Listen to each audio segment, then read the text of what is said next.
శ్రోతలకు నా హృదయపూర్వక నమస్కారములు.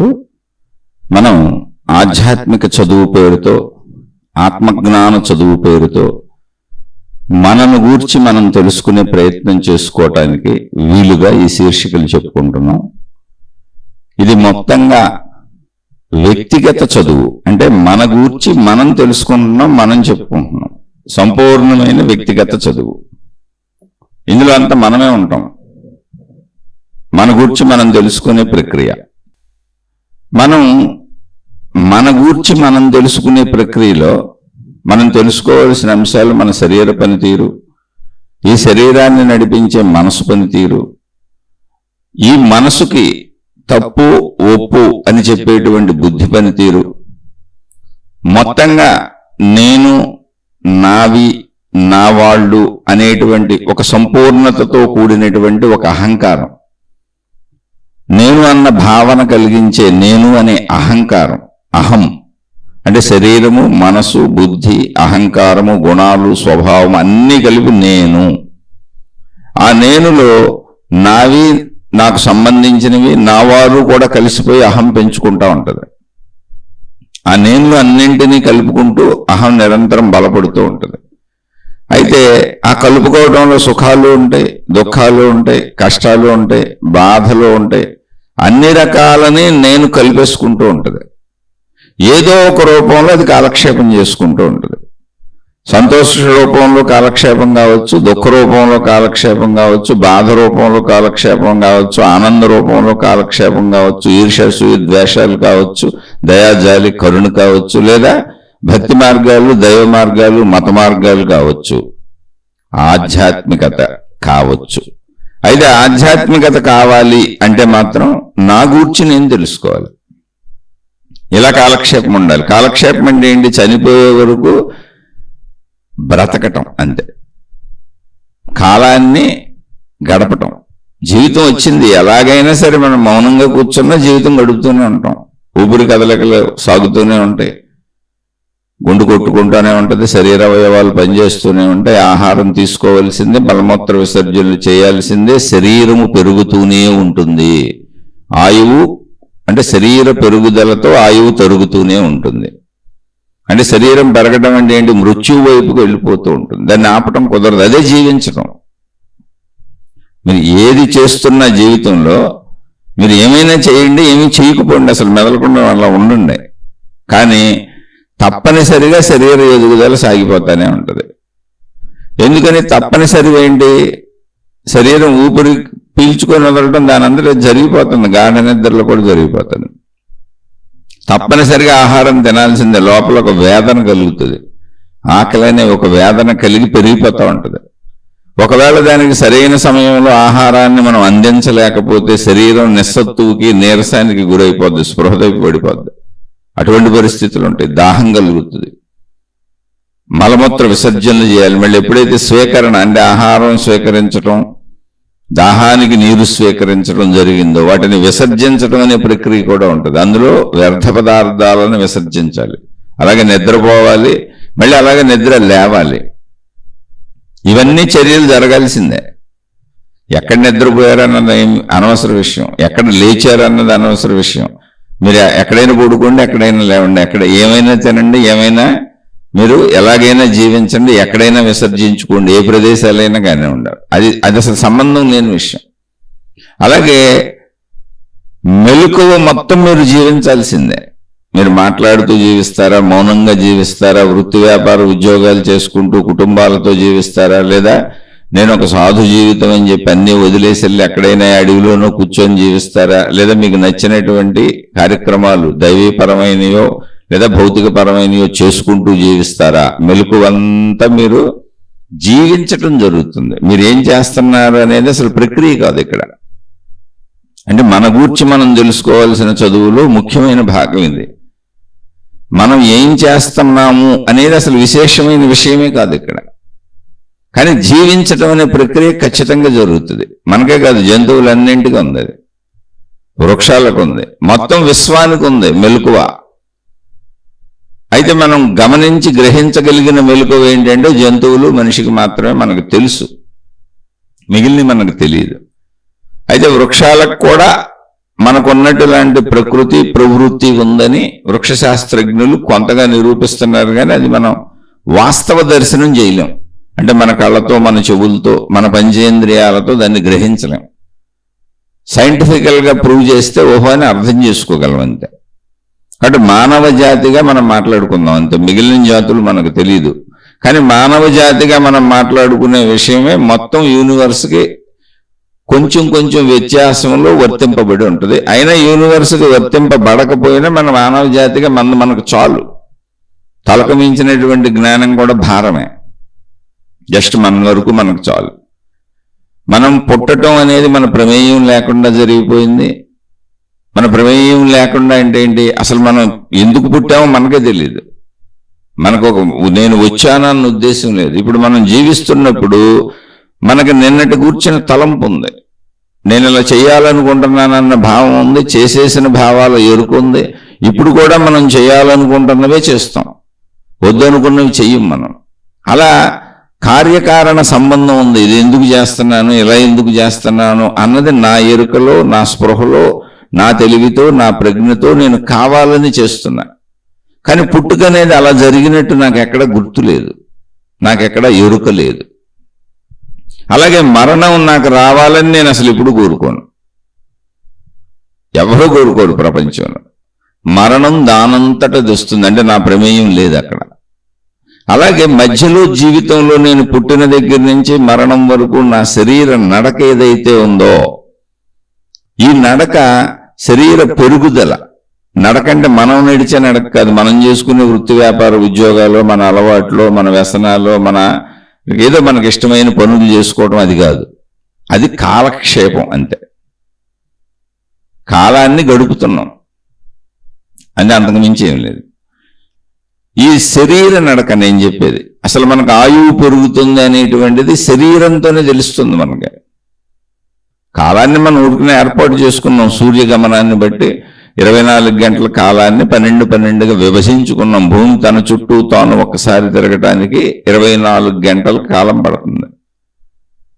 ఈ కాలాన్ని మనమే విభజించుకున్నాం, నిమిషాలని, సెకండ్లని, గంటలని, రోజులని, వారాలని, నెలలని, సంవత్సరాలని మనం పెట్టుకున్నటువంటి కాల విధానం ఇది.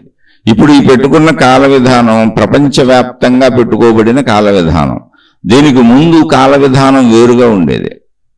కాల విధానంలో కూడా వేరుంది. ఇంతకు ముందు గడియలు, అలా ముహూర్తాలు అని, ఒక గడియకి ఎంత సమయం అని అలా ఉండేది. కాలం ఈ పద్ధతుల్లో లేదు, సెకండ్లో నిమిషాలు ఇలా లేదు. అదంతా కూడా గడియలలో ఉంది. అక్కడ తిథులు అని తిథులు చెబుతూ ఉంటారు.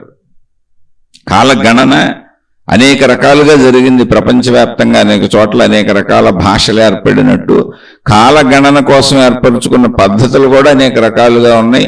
మనమున్న ప్రాంతాలలో ఈ కాల గణన పూర్తి విభిన్నంగా ఉండేది. దాన్ని బట్టి ఇప్పటికి కూడా మన క్యాలెండర్లో, పంచాంగాలు, జ్యోతిష్య శాస్త్రంలో చెప్పబడేటువంటి కాలగణన ఇవన్నీ దాన్ని బట్టి ఉంటాయి. అయితే దాన్ని కూడా ఇప్పుడు దానికి కనెక్ట్ చేసి చెబుతున్నారు.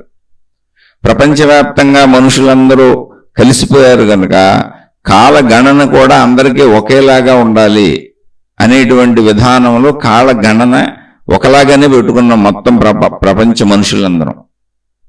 ఎందుకంటే ప్రపంచ మనుషులందరూ కలిసిపోయారు. ఇప్పుడు రవాణా సౌకర్యాలు వచ్చేసింది, అన్ని దేశాల వాళ్ళు అన్ని దేశాలలో జీవించేస్తున్నారు. ఇప్పుడు ప్రపంచం అంతా ఒకటే, వసుధైక కుటుంబకం, మానవ జాతి మొత్తం ఒకటే. ఒకప్పుడు ఈ రవాణా సౌకర్యాలు లేనప్పుడు తెలీదు, ఎవరికి వారే యమునా తీరే.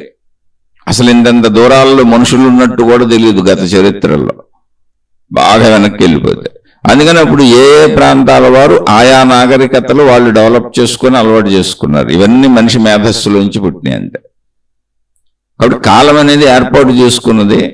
ఇక్కడ మనం మరణం వైపు ప్రయాణిస్తున్నామన్నది మన శరీర ఎదుగుదల. పుట్టినప్పటి నుంచి శరీరం ఎదుగుతుంది. ఆ ఎదుగుదలను కాలానికి అనుసంధానం చేసుకొని లెక్కేసుకున్నాం మనం. మనిషికి 100 సంవత్సరాల ఆయువు అనేది ఆ కాల గణనతో లెక్కేసుకున్నాం మనం.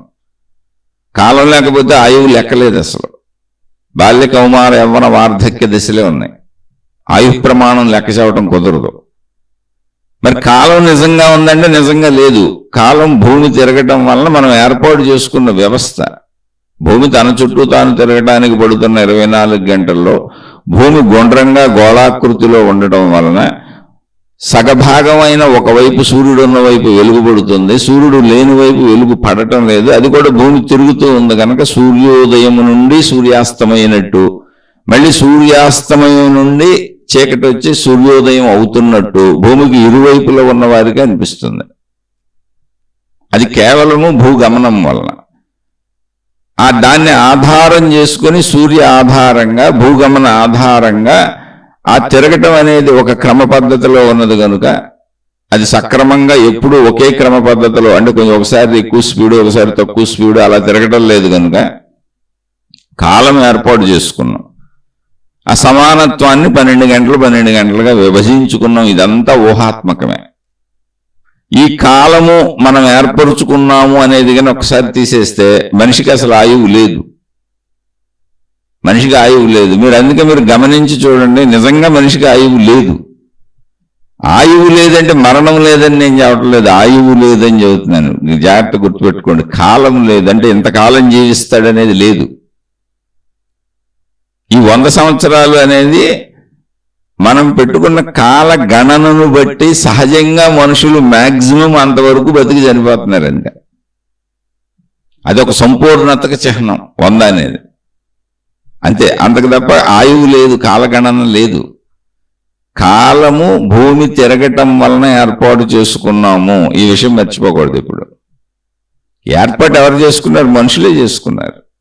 ఇప్పుడు ఇదే కాలము జంతువులకు ఉండదు, భూమి మీద మనుషులకు మాత్రమే ఉంటుంది. మిగిలిన దేనికి ఉండదు సృష్టిలో. అసలు అవి పట్టించుకోవు. భౌగోళిక పరిస్థితులను బట్టి బ్రతుకుతూ వెళ్ళిపోతుంటే మనిషి కాలగణన పెట్టుకుని ఆయువు పెట్టుకొని ప్రతి సంవత్సరం హ్యాపీ బర్త్డేలు చేసుకుంటూ మళ్ళీ ప్రతి సంవత్సరం విచారకర డెత్ డేలు చేసుకుంటూ చనిపోయిన వాళ్ళకి ఇలా పెళ్లికి యానివర్సరీలని అన్ని సంవత్సరాల కాలగణనలో వెళ్తున్నాడు. అయితే కాలగణనకి 2 ముఖ్యమైన అంశాలు ఏంటంటే కాలము, మన శరీర ఎదుగుదల. మన శరీర ఎదుగుదల లేకపోయినా మనం పుట్టినోళ్ళం పుట్టినట్టు ఉండిపోయినా కూడా కాలంతో మనకు పని ఉండేది కాదు. మనం పుట్టిన వాళ్ళం పుట్టినట్టు ఉండిపోయి చనిపోకుండా అదే స్థితిలో జీవించినా కాలం అవసరం ఉండేది కాదు, కాలాన్ని చెప్పుకోవాల్సి వచ్చేది కాదు. మన శరీరానికి అనేక అవసరతలు ఉన్నాయి. అది ఎదుగుతుంది, దానికి సంబంధించిన అవసరతలు ఉన్నాయి, దానికి ఆకలి ఉంది, పంచేంద్రియాలు ఉన్నాయి, పంచేంద్రియ కోరికలు ఉన్నాయి. అవన్నీ తీర్చుకోవాలి. అవి తీర్చుకోవాలంటే ప్రకృతిలోంచి మనం వనరులు వసతులు ఉపయోగించుకోవాలి. వాటన్నింటిలో నాగరికతను అభివృద్ధి చేసుకుని డబ్బును మూలంగా పెట్టుకున్నాం. మళ్ళీ ఆ డబ్బు సంపాదించడానికి వృత్తి వ్యాపార ఉద్యోగాలు మూలంగా పెట్టుకున్నాం. వీటన్నింటికి కాలగణన అవసరమైంది. అంటే ఒక క్రమశిక్షణ అవసరమైంది. ప్రపంచవ్యాప్తంగా మనుషులందరి మధ్య ఏర్పాటు చేసుకున్న వ్యవస్థ ఇది. చదువు అందుకని కొంచెం విపులంగా విశదంగా అర్థం చేసుకుంటారని చెబుతున్నాను. ఇదంతా మనకు అర్థం అవ్వాలి. ఇంకా ఎంత విపులంగా విశదంగా అర్థం అవుతుంటే అంత తేలికైపోతూ ఉంటారు. మూఢనమ్మకాలు, మూఢ విశ్వాసాలు, మూఢ జ్ఞానం అంత పోతా ఉంటుంది. చాలా విపులంగా విశలంగా ఉన్నట్టుగా విశదంగా అర్థం చేసుకోవాలి.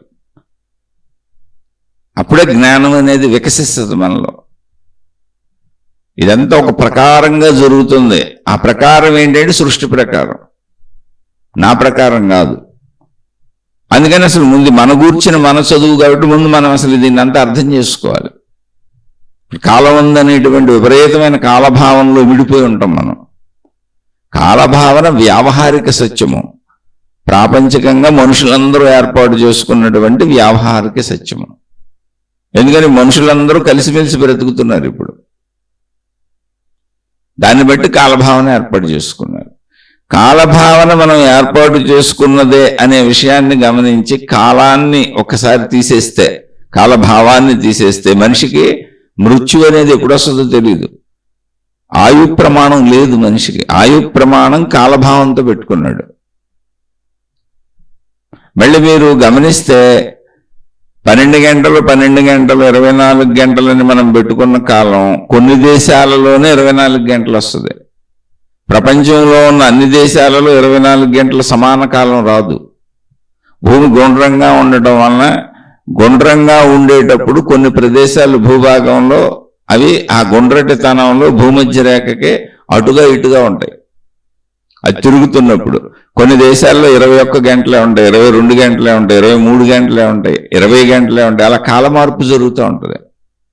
తగ్గొచ్చు పెరగచ్చు, దాని మీద నాకు అంత సంపూర్ణ జ్ఞానం లేదు, కానీ నాకు తెలిసిన అవగాహనలో చెబుతున్నా. అంటే 24 గంటల కాలం పెరగచ్చు, 24 గంటల కాలం తగ్గచ్చు కొన్ని దేశాలకి. అవి భూమి మీద ఎక్కడున్నాయనే ప్రదేశాన్ని బట్టి. అప్పుడు టైంని ఇంటర్నేషనల్ స్టాండర్డ్ టైం అని ఒకటి అనౌన్స్ చేసుకొని ఆ టైం ప్రకారంగా అన్ని ప్రపంచ దేశాలన్నీ గడియారాలు సరి చేసుకుంటాయి. అంటే వాళ్ళ దేశంలో కాలం తగ్గుతుంది, దాన్ని పెంచుకుంటారు. ఫలానా రోజు అని డిక్లేర్ చేసుకుంటారు, ఫలానా సమయం అని డిక్లేర్ చేసుకుంటారు. మళ్ళీ ఇప్పటి నుంచి ఇలా నడుపుకోవాలి గడియారాలని పెట్టుకుంటారు. అంటే కాలం మనమే తయారు చేసుకున్నాం అనడానికి ఎంతకంటే నిదర్శనం లేదు. మన గోడ మీద గడియారాలన్నీ మనం చేసుకున్నామే, ఏర్పాట్లు చేసుకున్నాం. అలా ప్రపంచంలో 24 గంటలు ఒక రోజుకి అవ్వనటువంటి పరిస్థితులలో ఎంత మార్పు చెందుతుందో, ఒక నెలకో ఒక సంవత్సరానికో 6 నెలలకో ఎంత మార్పు చెందుతుందో, అంటే ఎంత తక్కువ అవుతుందో ఎంత ఎక్కువ అవుతుందో ఆ రోజులు గణాంకాలు చేసుకొని, లేదా ఒకరు ఏ రోజుకి ఆ రోజు అది ఇంటర్నేషనల్ స్టాండర్డ్ టైం ఎలా పెట్టుకుంటున్నారు నాకు దాని మీద అయితే పూర్తి అవగాహన లేదు, కానీ జరుగుతున్న సత్యం ఇది. టైం అడ్జస్ట్ చేసుకుంటారు. అంటే ప్రపంచం వ్యాప్తంగా టైం అందరికీ సరిపోయేలా అడ్జస్ట్ చేసుకుంటారు. కొన్ని దేశాలలో పగలైతే కొన్ని దేశాల్లో రాత్రి అవుతుంది. కొన్ని దేశాల్లో 2-3 గంటల డిఫరెన్స్లు ఉంటాయి. మనకంటే ముందు ఉంటారు, మనకంటే వెనక ఉంటారు. ఇవన్నీ కూడా ప్రజలకు తెలియాలి. అసలు అందరికి సమానంగా లేదు భౌగోళిక పరిస్థితులు, కాల పరిస్థితులు. భౌగోళిక పరిస్థితులు వాస్తవంగా ఇక్కడ ఉన్నాయి. కాలం మనం ఏర్పాటు చేసుకున్నది వ్యావహారిక సమయము. కాలమంతా వ్యావహారికము. కాల భావనలో ఇరుక్కుపోయినప్పుడు నాకు వయసు పెరుగుతుంది అనుకుంటున్నాం. అసలు వయసు అనేది లేదు. మీరు జాగ్రత్తగా ఆలోచించండి, అసలు వయసు అనేది లేదు. అయితే వయసు అనేది లేదనేది నేను ఏం చెబుతున్నాను, కాలం అనే వయసు లేదని చెబుతున్నాను. అది మనం ఏర్పాటు చేసుకున్నది, గుర్తింపుకి ఏర్పాటు చేసుకున్నది. అటు కాలము ఇటు శరీర పెరుగుదల కలుపుకొని మనం వయసు నిర్ధారించుకున్నాం. మన శరీర పెరుగుదల ఒకటి ఉంది. శరీరం పుట్టిన దగ్గర నుంచి పెరుగుతూ వృద్ధాప్యానికి వెళ్తుంది. దానికి కాలాన్ని కలుపుకొని పుట్టిన దగ్గర నుంచి గంటలు లెక్కేసుకుంటున్నాం. ఫలానప్పుడు పుట్టారని టైం నోట్ చేసుకుంటున్నాం. అసలు కాలమే లేదు ఇక్కడ. కాలము ఏర్పాటు మాత్రమే. ఎప్పుడైనా మనకు వెనక ఏర్పాటు చేయబడినది ఏర్పాటు మాత్రమే. దైనందిన జీవితంలో మనిషి చేసుకునేటువంటి వ్యావహారిక పనులకు కాల ఏర్పాటు అది. మనుషులందరూ ఒక క్రమశిక్షణతో జీవించటానికి అవసరమైనటువంటి కాల ఏర్పాటు అది. అది మనం చేసుకున్న ఏర్పాటు. ఇప్పుడు బట్టలు ఎలా తొడుక్కుంటున్నాం మనం, జంతువులేం బట్టలు తొడుక్కోవు. బట్టలు రకరకాలుగా మనం ఏర్పాటు చేసుకున్నాం. అనేక రకాల స్టైల్స్లో కుట్టించుకుంటాం, డిజైన్స్లో కుట్టించుకుంటాం, మనకు నచ్చినట్టు కుట్టించుకుంటాం. రకరకాల మోడర్న్ డ్రెస్సులు వస్తూ ఉంటాయి, రకరకాల మోడర్న్గా చెప్పులు వస్తూ ఉంటాయి, రకరకాల వినియోగ వస్తువులు మనం సృష్టించుకు వాడుకుంటున్నాం. అలాగే కాలం కూడా సృష్టించుకున్నాం. మానవులందరూ ఒక పద్ధతిలో బతకడానికి, కలిసిమెలిసి ఉండటానికి కాలం కలుపుతుంది. మనుషులందరికీ ఒకే నియమం. ఇప్పుడు ఒక బ్యాంకు 10ంటికి ఓపెన్ అవుతుంది. ఆ బ్యాంక్ ఎంప్లాయీస్ అందరూ 10ంటికి రావాలి, బ్యాంక్ కస్టమర్స్ అందరూ 10 నుంచి సాయంత్రం 5 వరకు రావచ్చు అన్నారు. కాల గణన, కాలం అక్కడ అందరికీ ఒకే క్రమశిక్షణ చెప్పింది. ఈ టైంలో ఇచ్చేసుకోవచ్చు అనే ఒక మానవ జీవన నడకకి కాలాన్ని ఆధారంగా మనమే చేసుకున్నాం. అది మన వ్యావహారిక సత్యం. అంతే తప్ప సత్యం, కాలం అనే సత్యం లేదు అసలు ఇక్కడ. దానికి ఆయువును ముడిపెట్టుకున్నాం. 100 సంవత్సరాల ఆయువు అని, శతమానం భవతి అని. అది ఊహాత్మకంగా పెట్టుకున్నటువంటి విషయమే. కాలము అనేది లేదు. మళ్ళీ ఎక్కడో గ్రంథాల్లో ఉంది కదండి, అందులో ఉంది కదండి, ఇందులో ఉంది కదండి అని అడగండి. ఎప్పుడు మనిషి ఉన్నా, మనిషి ఎప్పుడు కాలాన్ని ఏర్పాటు చేసుకున్నా ఆ కాలాన్ని ఏ రకాల పేర్లతో, ఇప్పుడు నిమిషాలు, సెకండ్లు, గంటలు, రోజులు అని ఎలా పిలుచుకుంటున్నామో అప్పుడు ఎలా పిలుచుకున్నా, ఇంకో రకంగా పిలుచుకున్నా అది ఊహాత్మకము. ఎందుకంటే వ్యావహారికత కోసము, బ్రతకటం కోసము. ఇప్పుడు బట్టలు కట్టుకోపోయినా మనిషి బతుకుతాడు. జంతువులన్నీ బట్టలు కట్టుకోకుండానే బతుకుతున్నాయి. కానీ మనిషి నాగరికతను అభివృద్ధి చేసుకున్నాడు, అందుకని బట్టలు తయారు చేసుకున్నాడు. అలా మనిషి తయారు చేసుకున్న వస్తువులు ఏమీ లేకపోయినా మనిషి బ్రతుకుతాడు. ఎందుకని? ఆటవికంగా అడవులలో జంతువులతో పాటు ఉన్న మనుషులందరూ అప్పుడు బతికినోళ్లే. సౌకర్యార్థము పెంచుకుంటూ వెళ్తున్నారు అన్నిటిని, అంతే. ఇంకా సౌకర్యాలు కల్పించుకుంటున్నారు బ్రతుకులో. ఈ సౌకర్యం మొత్తం కాలక్షేపమే. ఏదైనా సరే మొత్తం కాలక్షేపమే. మంచి పని లేదు, చెడ్డ పని లేదు. మెలకువంతా కాలక్షేపం. అందులోంచి ఖచ్చితంగా నువ్వు నిద్రకెళ్ళాల్సిందే. నిద్రలో అసలు నీకేమీ తెలియదు. మళ్ళీ మెలకువంతా కాలక్షేపం. నువ్వు ఎలాగైనా చేసుకో. సేమ్ జంతువులు ఇలాగే బతుకుతున్నాయి. ఆ మెలకువలో శారీరక అవసరాలు తప్పదు. ఆ శారీరక అవసరాలకు అవసరమైన వినియోగ వస్తువులను మనం పెంచేసుకున్నాం కనుక నాగరికత పేరుతో, అభివృద్ధి పేరుతో మనం విస్తృతమైనటువంటి విషయాలను పెంచుకున్నాం కనుక, ఆ పెంచుకున్న విషయాలన్నింటికి ఒక విధానము, పద్ధతి ఏర్పరుచుకున్నాం కనుక ఆ వస్తువులు, ఆ వినియోగ వస్తువులు పొందటానికి, మనం జీవించటానికి, అసలు మూల జీవితానికే, బ్రతకటానికి, కనీసాహార పదార్థాలకే మనం పెంచుకున్న వస్తువులు ఎంత దూరం తీసుకెళ్ళామంటే, ధనాన్ని మూలంగా పెట్టుకొని కష్టపడి వృత్తి వ్యాపార ఉద్యోగాలు చేస్తే తప్ప బ్రతకటానికి దారి లేని విధంగా నాగరికతను పెంచుకున్నాం. ఇది జంతువులకు లేదు. జంతువులు ప్రకృతి ఆధారంగా జీవిస్తాయి. ప్రకృతిలో సహజంగా ఉత్పత్తి అవుతున్న వాటిని తినేస్తాయి, ఏం పండించుకోవు. మిగిలిన జీవితం అంతా మనలాగానే ఉంటుంది. జంతువులకు కూడా ఆహారం ప్రకృతి నుంచే ఉంటుంది. నిద్ర మామూలుగా నిద్రపోతాయి, మెలకు మామూలుగా లేచి ఆహారం వేట కోసం వెళ్తాయి. వేట అంటే ప్రయత్నించుకుంటాయి.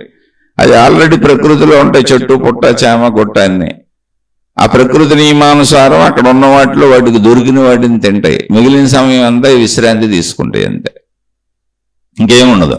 మనం అసలు ఎంత పెంచుకున్నాము అంటే విశ్రాంతి అనేది మనకు లేదు. బలవంతంగా నిద్ర, కొంతమంది నిద్రను కూడా పోగొట్టుకు తిరిగి తర్వాత నిద్ర రావట్లేదని నిద్ర మాత్రలు వేసి పడుకుంటూ ఉంటారు. ఇవన్నీ అవసరమా అంటే ఖచ్చితంగా అవసరం. ఇంత విశాలంగా మన గురించి మనం తెలుసుకోవాలి. ఇదంతా నిజం అనుకొని జీవించకూడదు. ఈ డబ్బు లేకపోతే, ఈ వస్తువులు లేకపోతే, ఇవన్నీ లేకపోతే నేను ఎలా బతుకుతాను అనుకునేది పిచ్చితనం. ఒకప్పుడు లేవు మనిషికి ఇవన్నీ. ఇప్పుడు జంతువులన్నీ ఎలా ఉన్నాయో మనిషి కూడా అలాగే ఉన్నాడు. ఇప్పుడు అన్ని పెంచేసుకున్నాం. కాలు కదిపితే డబ్బుతో అవసరమే. అసలు మెలకు వచ్చిందంటే డబ్బు కావాల్సిందే. నువ్వు నిద్రపోతానికి కూడా డబ్బు కావాల్సిందే. ఒక ఇల్లు, ఒక మంచం, ఒక ఫ్యాను, ఒక ఏసీ. డబ్బు అవసరత లేని క్షణం మనిషి జీవితంలో లేదు. అంత పెంచుకున్నాం మనం. అందుకని మన జీవితం ఇప్పుడు డబ్బుకి అంకితం అయిపోయింది. వృత్తి వ్యాపార ఉద్యోగాలు, వస్తువులు, విషయాలు అవి సత్యమైపోయి కూర్చున్నాయి మనకి. ఎంత సత్యమైపోయింది అంటే అవి లేకపోతే నేను బతకలేననే స్థితికి వచ్చాం మనం. కాదు, ఏది లేకపోయినా మనిషి బతకగలడు. ఎందుకంటే ముందు అవన్నీ లేవు అసలు. అంటే ఇక్కడ అర్థం చేసుకోండి అనే దానికి చెబుతున్నా. ఎప్పుడైతే ఇది అర్థం చేసుకుంటామో మనమేమి అన్నీ ఆపేయము. ఉన్నదానితో తృప్తిగా ఉండటం వస్తుంది. సరైన జ్ఞానం అర్థమైంది. ఒకప్పుడు మనిషికి ఇవన్నీ లేవు. ఇప్పుడున్న మనిషి కూడా మొత్తం ఉన్న అన్ని పొందలేడు. ఎవరూ పొందలేరు. ఎందుకంటే అన్ని ఉన్నాయి ఇక్కడ విషయాలు. ఎవరికి వాళ్ళు వాళ్ళ ప్రయత్నంతో కొన్నే పొందగలరు. ఇప్పుడు అనాదిగా ఈ విషయాన్నే చెబుతుంది ఎప్పుడు కూడా ఆధ్యాత్మికత. మనిషికి బోధింపబడే ఆధ్యాత్మిక జ్ఞానం అంతా మనిషి గూర్చి చెప్పింది. నువ్వు కొంతవరకే పొందగలవు ఎంత ప్రయత్నించినా. ఎందుకంటే నువ్వు అసలు ఇవి అనంత విశ్వంలో పరిమిత ధూళికణం నీ శరీరం. ఆ శరీరం నిలుపుదలకు నువ్వు చేసే ప్రయత్నాలన్నీ ధూళికణం, పరిమిత ధూళికణం చేసే ప్రయత్నాలు నీకు అన్ని పరిమితంగానే దొరుకుతాయి. నువ్వే పరిమితం, నీ ప్రయత్నాలు పరిమితం, సృష్టి అనంతం. కాబట్టి నీకు దొరికే ఫలాలు కూడా పరిమితంగానే దొరుకుతాయి. అపరిమితంగా ఎందుకు దొరుకుతాయి? కానీ ఆశ ఒకటి ఉందంతే. ఎన్నో కనపడుతున్నాయి కాబట్టి అన్నీ అనుభవించాలని ఉంది. అలా అనుభవించడం కూడా కుదరదు. నువ్వు 100 బస్తాలు ఇచ్చేసారు బియ్యం అనుకోండి. 100 బస్తాలు బియ్యం ఇప్పుడు నువ్వు తినేయలేవు. ఈ పూట నువ్వు వండుకొని ఎంత తినగలవో అంతే తినగలవు. కడుపుకి అంతే పడుతుంది. అనుభవం కూడా అంతే. ఏదైనా స్త్రీ పురుష శారీరక సుఖాన్ని, ఒక జీవితకాలం మొత్తం సుఖాన్ని ఇప్పుడే అనుభవించలేవు నువ్వు. ఇప్పుడు నువ్వు ఎంత సుఖాన్ని అనుభవించగలవు, అంతే, అయిపోయింది. మళ్ళీ దానికి ఆ కోరిక కలిగినప్పుడు అనుభవించటమే. ఏదైనా అంతే. కంటితో చూసేవి కానీ, చెవితో వినేవి కానీ, ముక్కుతో వాసన చూసేవి కానీ, గొంతుతో మాట్లాడేవి కానీ, నాలుగుతో రుచులు చూసి తినేవి కానీ, శరీరానికి స్పర్శలు కానీ, స్త్రీ పురుష శారీరక సుఖం కానీ ఇప్పుడు ఈ నిమిషం పరిమితంగానే అనుభవించగలవు నువ్వు. అందుకని మనిషి కూడబెట్టుకుంటున్నాడు. ఎంత కూడబెట్టుకుంటాడంటే అంతు లేదు. అందుకని ఈ జ్ఞానం తెలిస్తే ఎంత కూడబెట్టుకోవాలి అనే దానికి పరిమితత్వం నీకే అర్థమైపోతుంది. నువ్వు తృప్తిగా బతకడం నేర్చుకుంటావు. ఎందుకంటే అంతులేని దాంట్లో నేను ఒక ధూళికన్నాను, ఒక పరిమితత్వాన్ని. మళ్ళీ నేను అంతులేనంత కోరుకోకూడదు. నా పరిమితం ఎంత అంతే కోరుకోవాలి. నా నేను పరిమితమైనప్పుడు నా ప్రయత్నం కూడా పరిమితమే అవుతుంది. నా ప్రయత్నం పరిమితమైనప్పుడు నాకు లభించేది కూడా పరిమితమే అవుతుంది. అప్పుడు నేను అంతులేనంత కోరుకుంటే నాకు ఎలా? అందుకని నా కోరిక నా పరిమితత్వానికి తగ్గట్టు ఉండాలి. ఈ సృష్టిలో నేను ఒక పరిమిత జీవిని.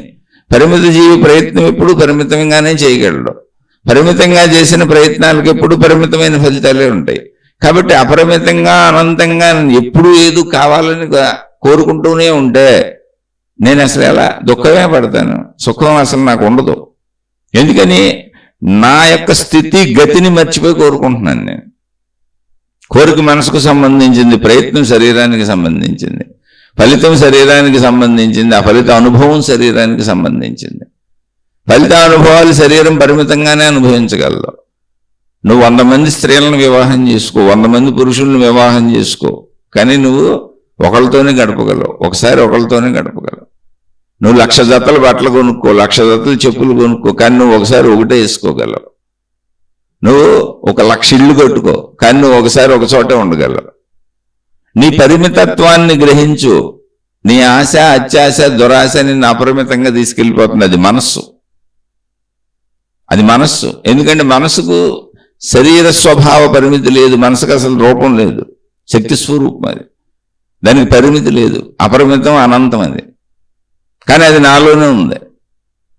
అందుకని అది దాని స్టైల్లో కోరుకుంటుంది. కానీ నేను ప్రయత్నించేది నా స్టైల్లో, శరీర పరిమితిలో, పరిమిత శరీరంలో, పరిమిత శక్తితో, పరిమితమైనటువంటి ప్రయత్నం, పరిమితమైన సమయం, పరిమిత కాలం అన్ని నేనే ఏర్పరచుకున్నవే కాలం.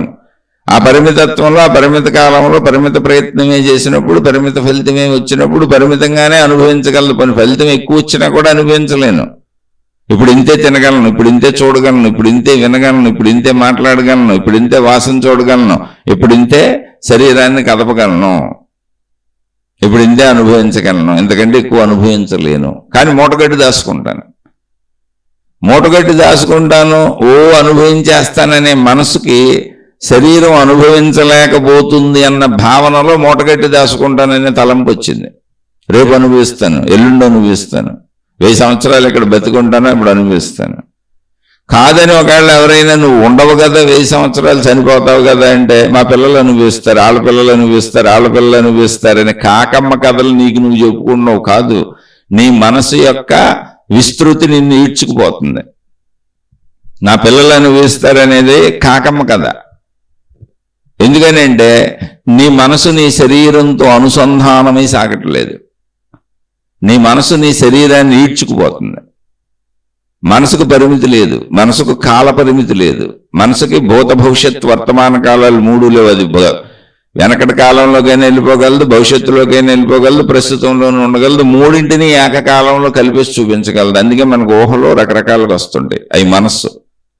అది నిజమే, నిజంగా జరుగుతుంది. గడిచిపోయిన కాలంలోకి వెళ్ళిపోతుంది, భవిష్యత్తులోకి వెళ్ళిపోతుంది, ప్రస్తుతంలో ఉంటుంది. 3ంటిని కలిపేసింది. మనసుకి 3 విభాగాలు లేవు, కానీ శరీరానికి ఉన్నాయి. శరీరానికి నిన్నటి రోజు వేరు అయిపోయింది, ఇంకా మళ్ళీ తిరిగి శరీరం అందులోకి వెళ్ళలేదు. శరీరానికి రేపటి రోజు వేరు, అది రోజైనా, గంటైనా, నిమిషమైనా, సెకండ్ అయినా. శరీరం రేపటిలోకి వెళ్ళలేదు. శరీరం ఎప్పటిలో ఇప్పుడు ఎక్కడే ఉండేదైనా చేయగలదు. కానీ మనసు రేపటిలోకి వెళ్ళిపోగలదు, గతంలోకి వెళ్ళిపోగలదు, ఇప్పట్లో ఉండగలదు. ఏకకాలం దానికి. అంటే మనసుకు భూత భవిష్యత్ వర్తమాన కాలములు లేవు, ఉన్నది ఒకటే కాలము. అందుకనే దాని ఇష్టం వచ్చినట్టు పోతా ఉంటుంది. దానికి అనంతంగా కావాలనిపిస్తూ ఉంటుంది. ఎందుకని దాని స్వరూపం అనంతము. మనసుకు పరిమితి లేదు, శక్తి స్వరూపం అది. దానికి ఒక రూపం లేదు, పరిమితి లేదు. అసలు రూపం ఉంటే పరిమితి ఉండేది, రూపమే లేదు దానికి. రూపం శరీరానికి ఉంది, దానికి పరిమితి ఉంది. అందుకే నేను తినేశాను చాలు అని శరీరం చెబుతుంటే, సరిపోయేది ఏమంటే ఇంకొంచెం వేయని మనసు చెబుతూ ఉంటుంది. అబ్బో ఇంకా నా వల్ల కాదు, నేను కక్కేసుకుంటానని శరీరం చెబుతుంటే, పోనీ దాచే రేపు తిందామని మనసు చెబుతూ ఉంటుంది. అంటే ఏంటి? కావాలన్న భావాన్ని మనసు పెంపొందించుకుని శరీరం ఎక్కడెక్కడ ఇంకా ఆ కావాలన్న దాన్ని అనుభవించలేక ఆగిపోతుందో, ప్రయత్నించలేక ఆగిపోతుందో, చేయలేక ఆగిపోతుందో, లేదా విపరీతంగా పొందినా అనుభవించలేక ఆగిపోతుందో దాన్ని వాయిదా వేసుకుంటుంది మనసు, దాయి అని. ఎందుకని మనసు యొక్క అనంతత్వం అది. శరీరం సహకరించకపోవటం వల్ల పుడుతున్న బుద్ధి అది. మనసు ఈడ్చుకుపోతుంది శరీరాన్ని, అది గమనించాలి మనం. మనసును ఎప్పుడు శరీరంతో సమానంగా నడుపుకోవాలి, శరీర పరిమితత్వానికి తగ్గట్టుగా నడుపుకోవాలి. అది జ్ఞానము అంటే. జ్ఞానం అంటే అది. లేకపోతే ఏమవుతుంది అంటే మనసు పరుగులకి శరీరం ఛిద్రమైపోద్ది, శరీరం పరిగెత్తలేకపోద్ది, పరిగెత్తలేక శరీరం ఛిద్రమైపోద్ది, అంటే పాడైపోద్ది, నాశనం అయిపోద్ది. అదే శరీర అనారోగ్యాలు, శిథిలత్వానికి వెళ్ళిపోతూ ఉంటుంది. అందుకనే బుద్ధి అనే విచక్షణా జ్ఞానం ఒకటి మనలోనే పెట్టబడింది. అది శరీర పరిమితిని, మనోపరిమితిని, దేశకాల పరిస్థితులను, మనను, ఎదుట వాళ్ళను, మొత్తం సమస్తాన్ని చూసి ఆలోచించి బుద్ధి చెప్పుద్ది. ఇది చేయొచ్చు, ఇది చేయకూడదు, ఇది ఎలా చేయొచ్చు, ఇలా చేయకూడదు అని బుద్ధి విచక్షణా జ్ఞానాన్ని చెప్పుద్ది మనకి. అది మనసు వింటదా అంటే వినదు. ఎందుకని మనసు అనంతత్వం, సాగిపోతూ ఉంటుంది. బుద్ధి మనసు కంటే గొప్పదైన అనంతత్వం, కానీ బుద్ధిలో ప్రజ్ఞలో స్థిరత ఉంటుంది. అందుకే అది మనసుని గమనిస్తుంది, మనిషిని గమనిస్తుంది, దేశకాల పరిస్థితుల్ని గమనిస్తుంది, చుట్టూ ఉన్నవాళ్ళని గమనిస్తుంది. అన్నింటిని బట్టి బుద్ధి విచక్షణ జ్ఞానాన్ని చెప్పుద్ది. అంటే బుద్ధి అనేది మనసుకు పైన ఉంది, దాని బాబు అది, మనసు కంటే గొప్పది అది.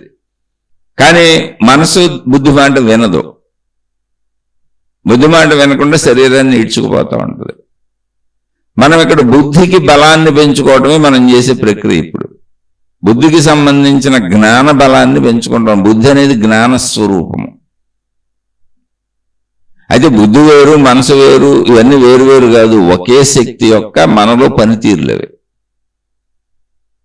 మనసు శరీరపరంగా పనిచేసేది, శరీరాన్ని పట్టుకొని కలిసి శరీరంతో పనిచేయించుకుంటూ తానే అనుభవిస్తున్నానన్న భావనతో సాగిపోతూ ఉంటుంది మనసు. అందుకని ఇప్పుడు మనం ఇక్కడ తెలుసుకోవాల్సింది, మనసు ప్రకారం జీవిస్తున్నామా, జ్ఞానం ప్రకారం జీవిస్తున్నాం. జ్ఞానం అంటే ఏంటి? ఆలోచించి జీవించడం. మనసు ప్రకారం జీవించడం అంటే ఏంటో తెలిసి అలవాటుగా జీవించడం. అక్కడ ఆలోచన లేదు, అలవాటుగా జీవించేస్తున్నాం.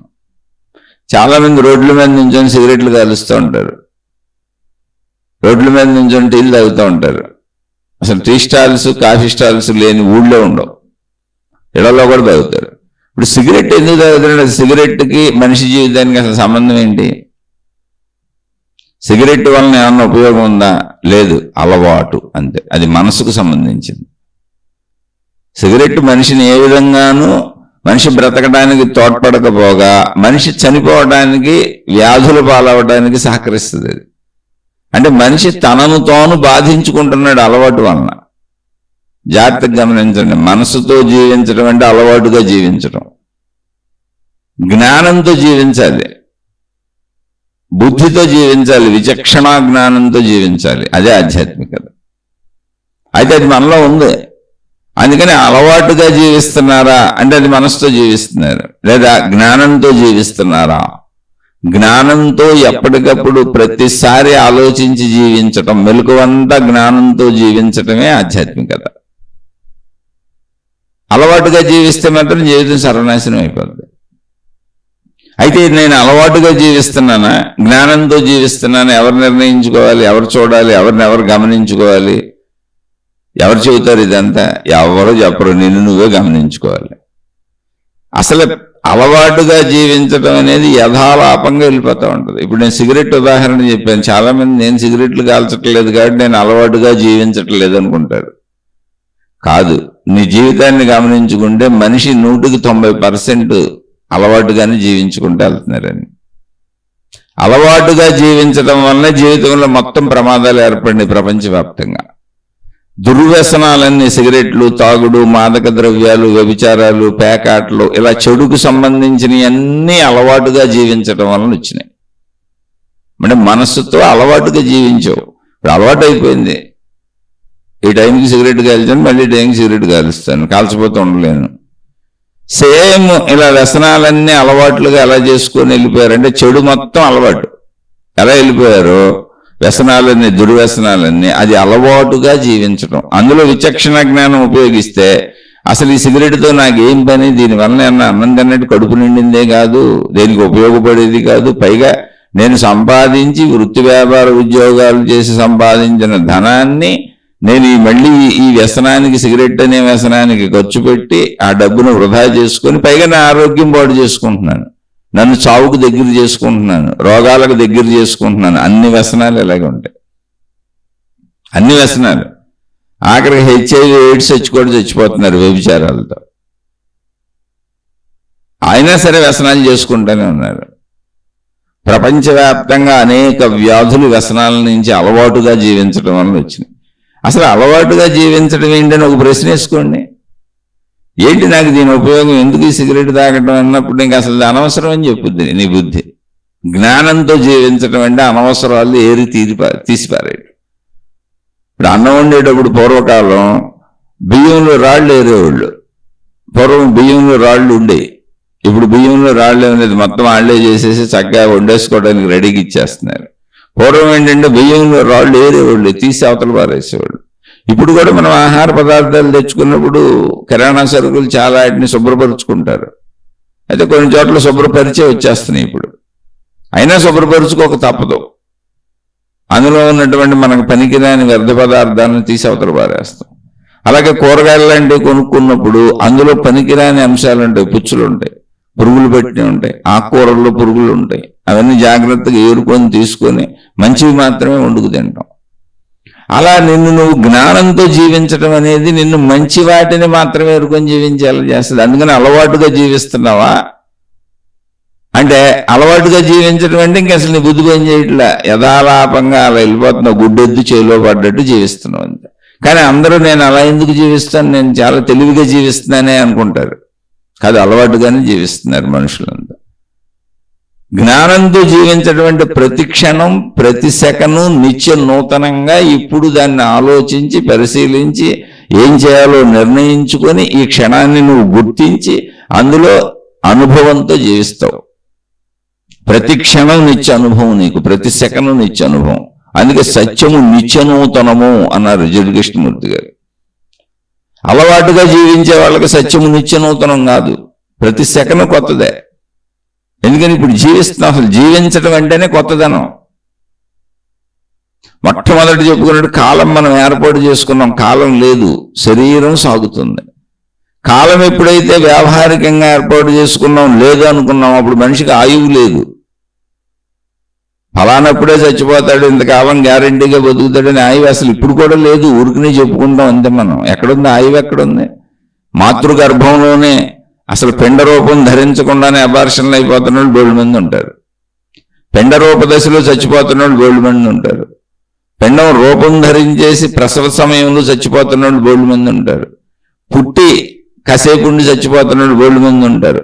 అలా మాతృగర్భంలో పిండ రూప ధారణకు ముందు అబార్షన్లు అవటం మొదలుకొని మరణం 100కో 105కో 110కో ఎప్పుడైనా రానే ఉండే, చనిపోయే వరకు అన్ని స్థితులలోనూ మనుషులు చచ్చిపోతున్నారు, అన్ని కాలాలలోనూ మనుషులు చచ్చిపోతున్నారు. స్థితులు అన్నప్పుడు శరీర ఎదుగుదలలో, కాలం అన్నప్పుడు టైం, ఆయువు. అందుకని మనిషికి నిర్ధారించిన ఆయువు ఏం లేదు, ఊరికనే అనుకుంటున్నాం మనం సహజంగా సుమారు వయస్సు ఇదని అంతే. కానీ అన్ని కాలాలలోనూ అన్ని స్థితులలోనూ మనుషులు చచ్చిపోతున్నారు. కాలము వ్యావహారిక సత్యము అని చెప్పుకుంది. అది గమనించి తెలుసుకోవాలి. ఊరినే సగటు ఆయువు చెప్పారు అంతే, అదంతా సగటే, అది మనకేం పరిపూర్ణంగా వర్తించేది కాదు. మనం ఎప్పుడైనా ఎగిరిపోవచ్చు. ఎగిరిపోయిన వాళ్ళు ఉన్నారుగా, మన ముందు ఎగిరిపోతున్నారుగా, చెప్పుకున్నాంగా. మాతృగర్భంలో పిండ రూపం ధరించక ముందు నుంచే అబార్షన్ల రూపంలో చనిపోయేటువంటి వాళ్ళ నుంచి మొదలుకొని వృద్ధులై చనిపోయే వరకు మధ్యలో అన్ని కాలాలలో, అన్ని స్థితులలో, అన్ని సమయాలలో చనిపోతున్నారు. స్థితి అనేది శరీరానికి సంబంధించింది. ఇప్పుడు మన జీవితం మనం ఇందాక చెప్పుకుంటుంది, అలవాటుగా జీవిస్తున్నామా, ఆలోచనతో జీవిస్తున్నామా? అంటే ఆలోచించి జీవిస్తున్నామా?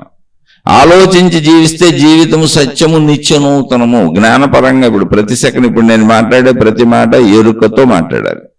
నేనేం మాట్లాడుతున్నానో నేను విని నేను చెప్పాలనుకుందే చెప్పానా అని అర్థవంతంగా ఇప్పుడు ఈ విషయంకి ఇది అవసరమా, అలా ప్రతిచర్య అలాగే చేయాలి. దీన్ని ఆధ్యాత్మికతలో చక్కగా శ్రద్ధగా చేయమంటారు. అంటే ఏంటి, మంచినీళ్లు తాగుతున్నా కూడా గ్లాసు పట్టుకున్న స్పర్శ చేతికి నీకు చక్కగా తెలియాలి. నువ్వు అలా గ్లాసును పెదాలకు తాగించి కొద్దిగా గ్లాసును ఉంచి నీళ్లు అలా లోపలికి వెళుతుంటే ఆ నీటి యొక్క చల్లదనాన్ని అనుభవిస్తూ నువ్వు మింగుతుంటే అవి నీ గొంతులోంచి అలా నీ పొట్టలోకి వెళుతుంటే ఆ స్పర్శ నీకు తెలుస్తూ ఉంటుంది. ఇలా అనుభవిస్తూ ప్రతి పనిని ఇలాగే చేయాలి. ఏ పనైనా మెలకువ ఉన్నంతసేపు ఆ పనిని అనుభవిస్తూ చేయాలి. ఆ పనిని నువ్వు అనుభవిస్తూ చేయటం అంటే ఏంటి, నీ గ్రహింపుతో పరిపూర్ణమైన శ్రద్ధ దాని మీద నుంచి దాన్ని పూర్తిగా గ్రహిస్తూ అవగాహన చేసుకుంటూ అనుభవిస్తూ చేయాలి. ఈ పని నేను చేస్తున్నానన్న పూర్ణ ఎరుకతో చేయాలి. అలవాటుగా చేయటం అంటే అది కాదు, అసలు ఆ ఎరుకే ఉండదు. అసలు నాకే చాలాసార్లు జరిగింది అలా. ఎందుకంటే రెగ్యులర్గా టీ తాగుతాం, సంవత్సరాల నుంచి అలవాటు ఉంది. మా ఇంట్లో ఆఫీస్ ఉండేది, ఉదయం ఒకసారి సాయంత్రం ఒకసారి టీలు ఇస్తారు. అప్పుడు నేను కూడా తాగేవాడిని అందరితో పాటు. ఓ 25-30 సంవత్సరాల నుంచి అలవాటు.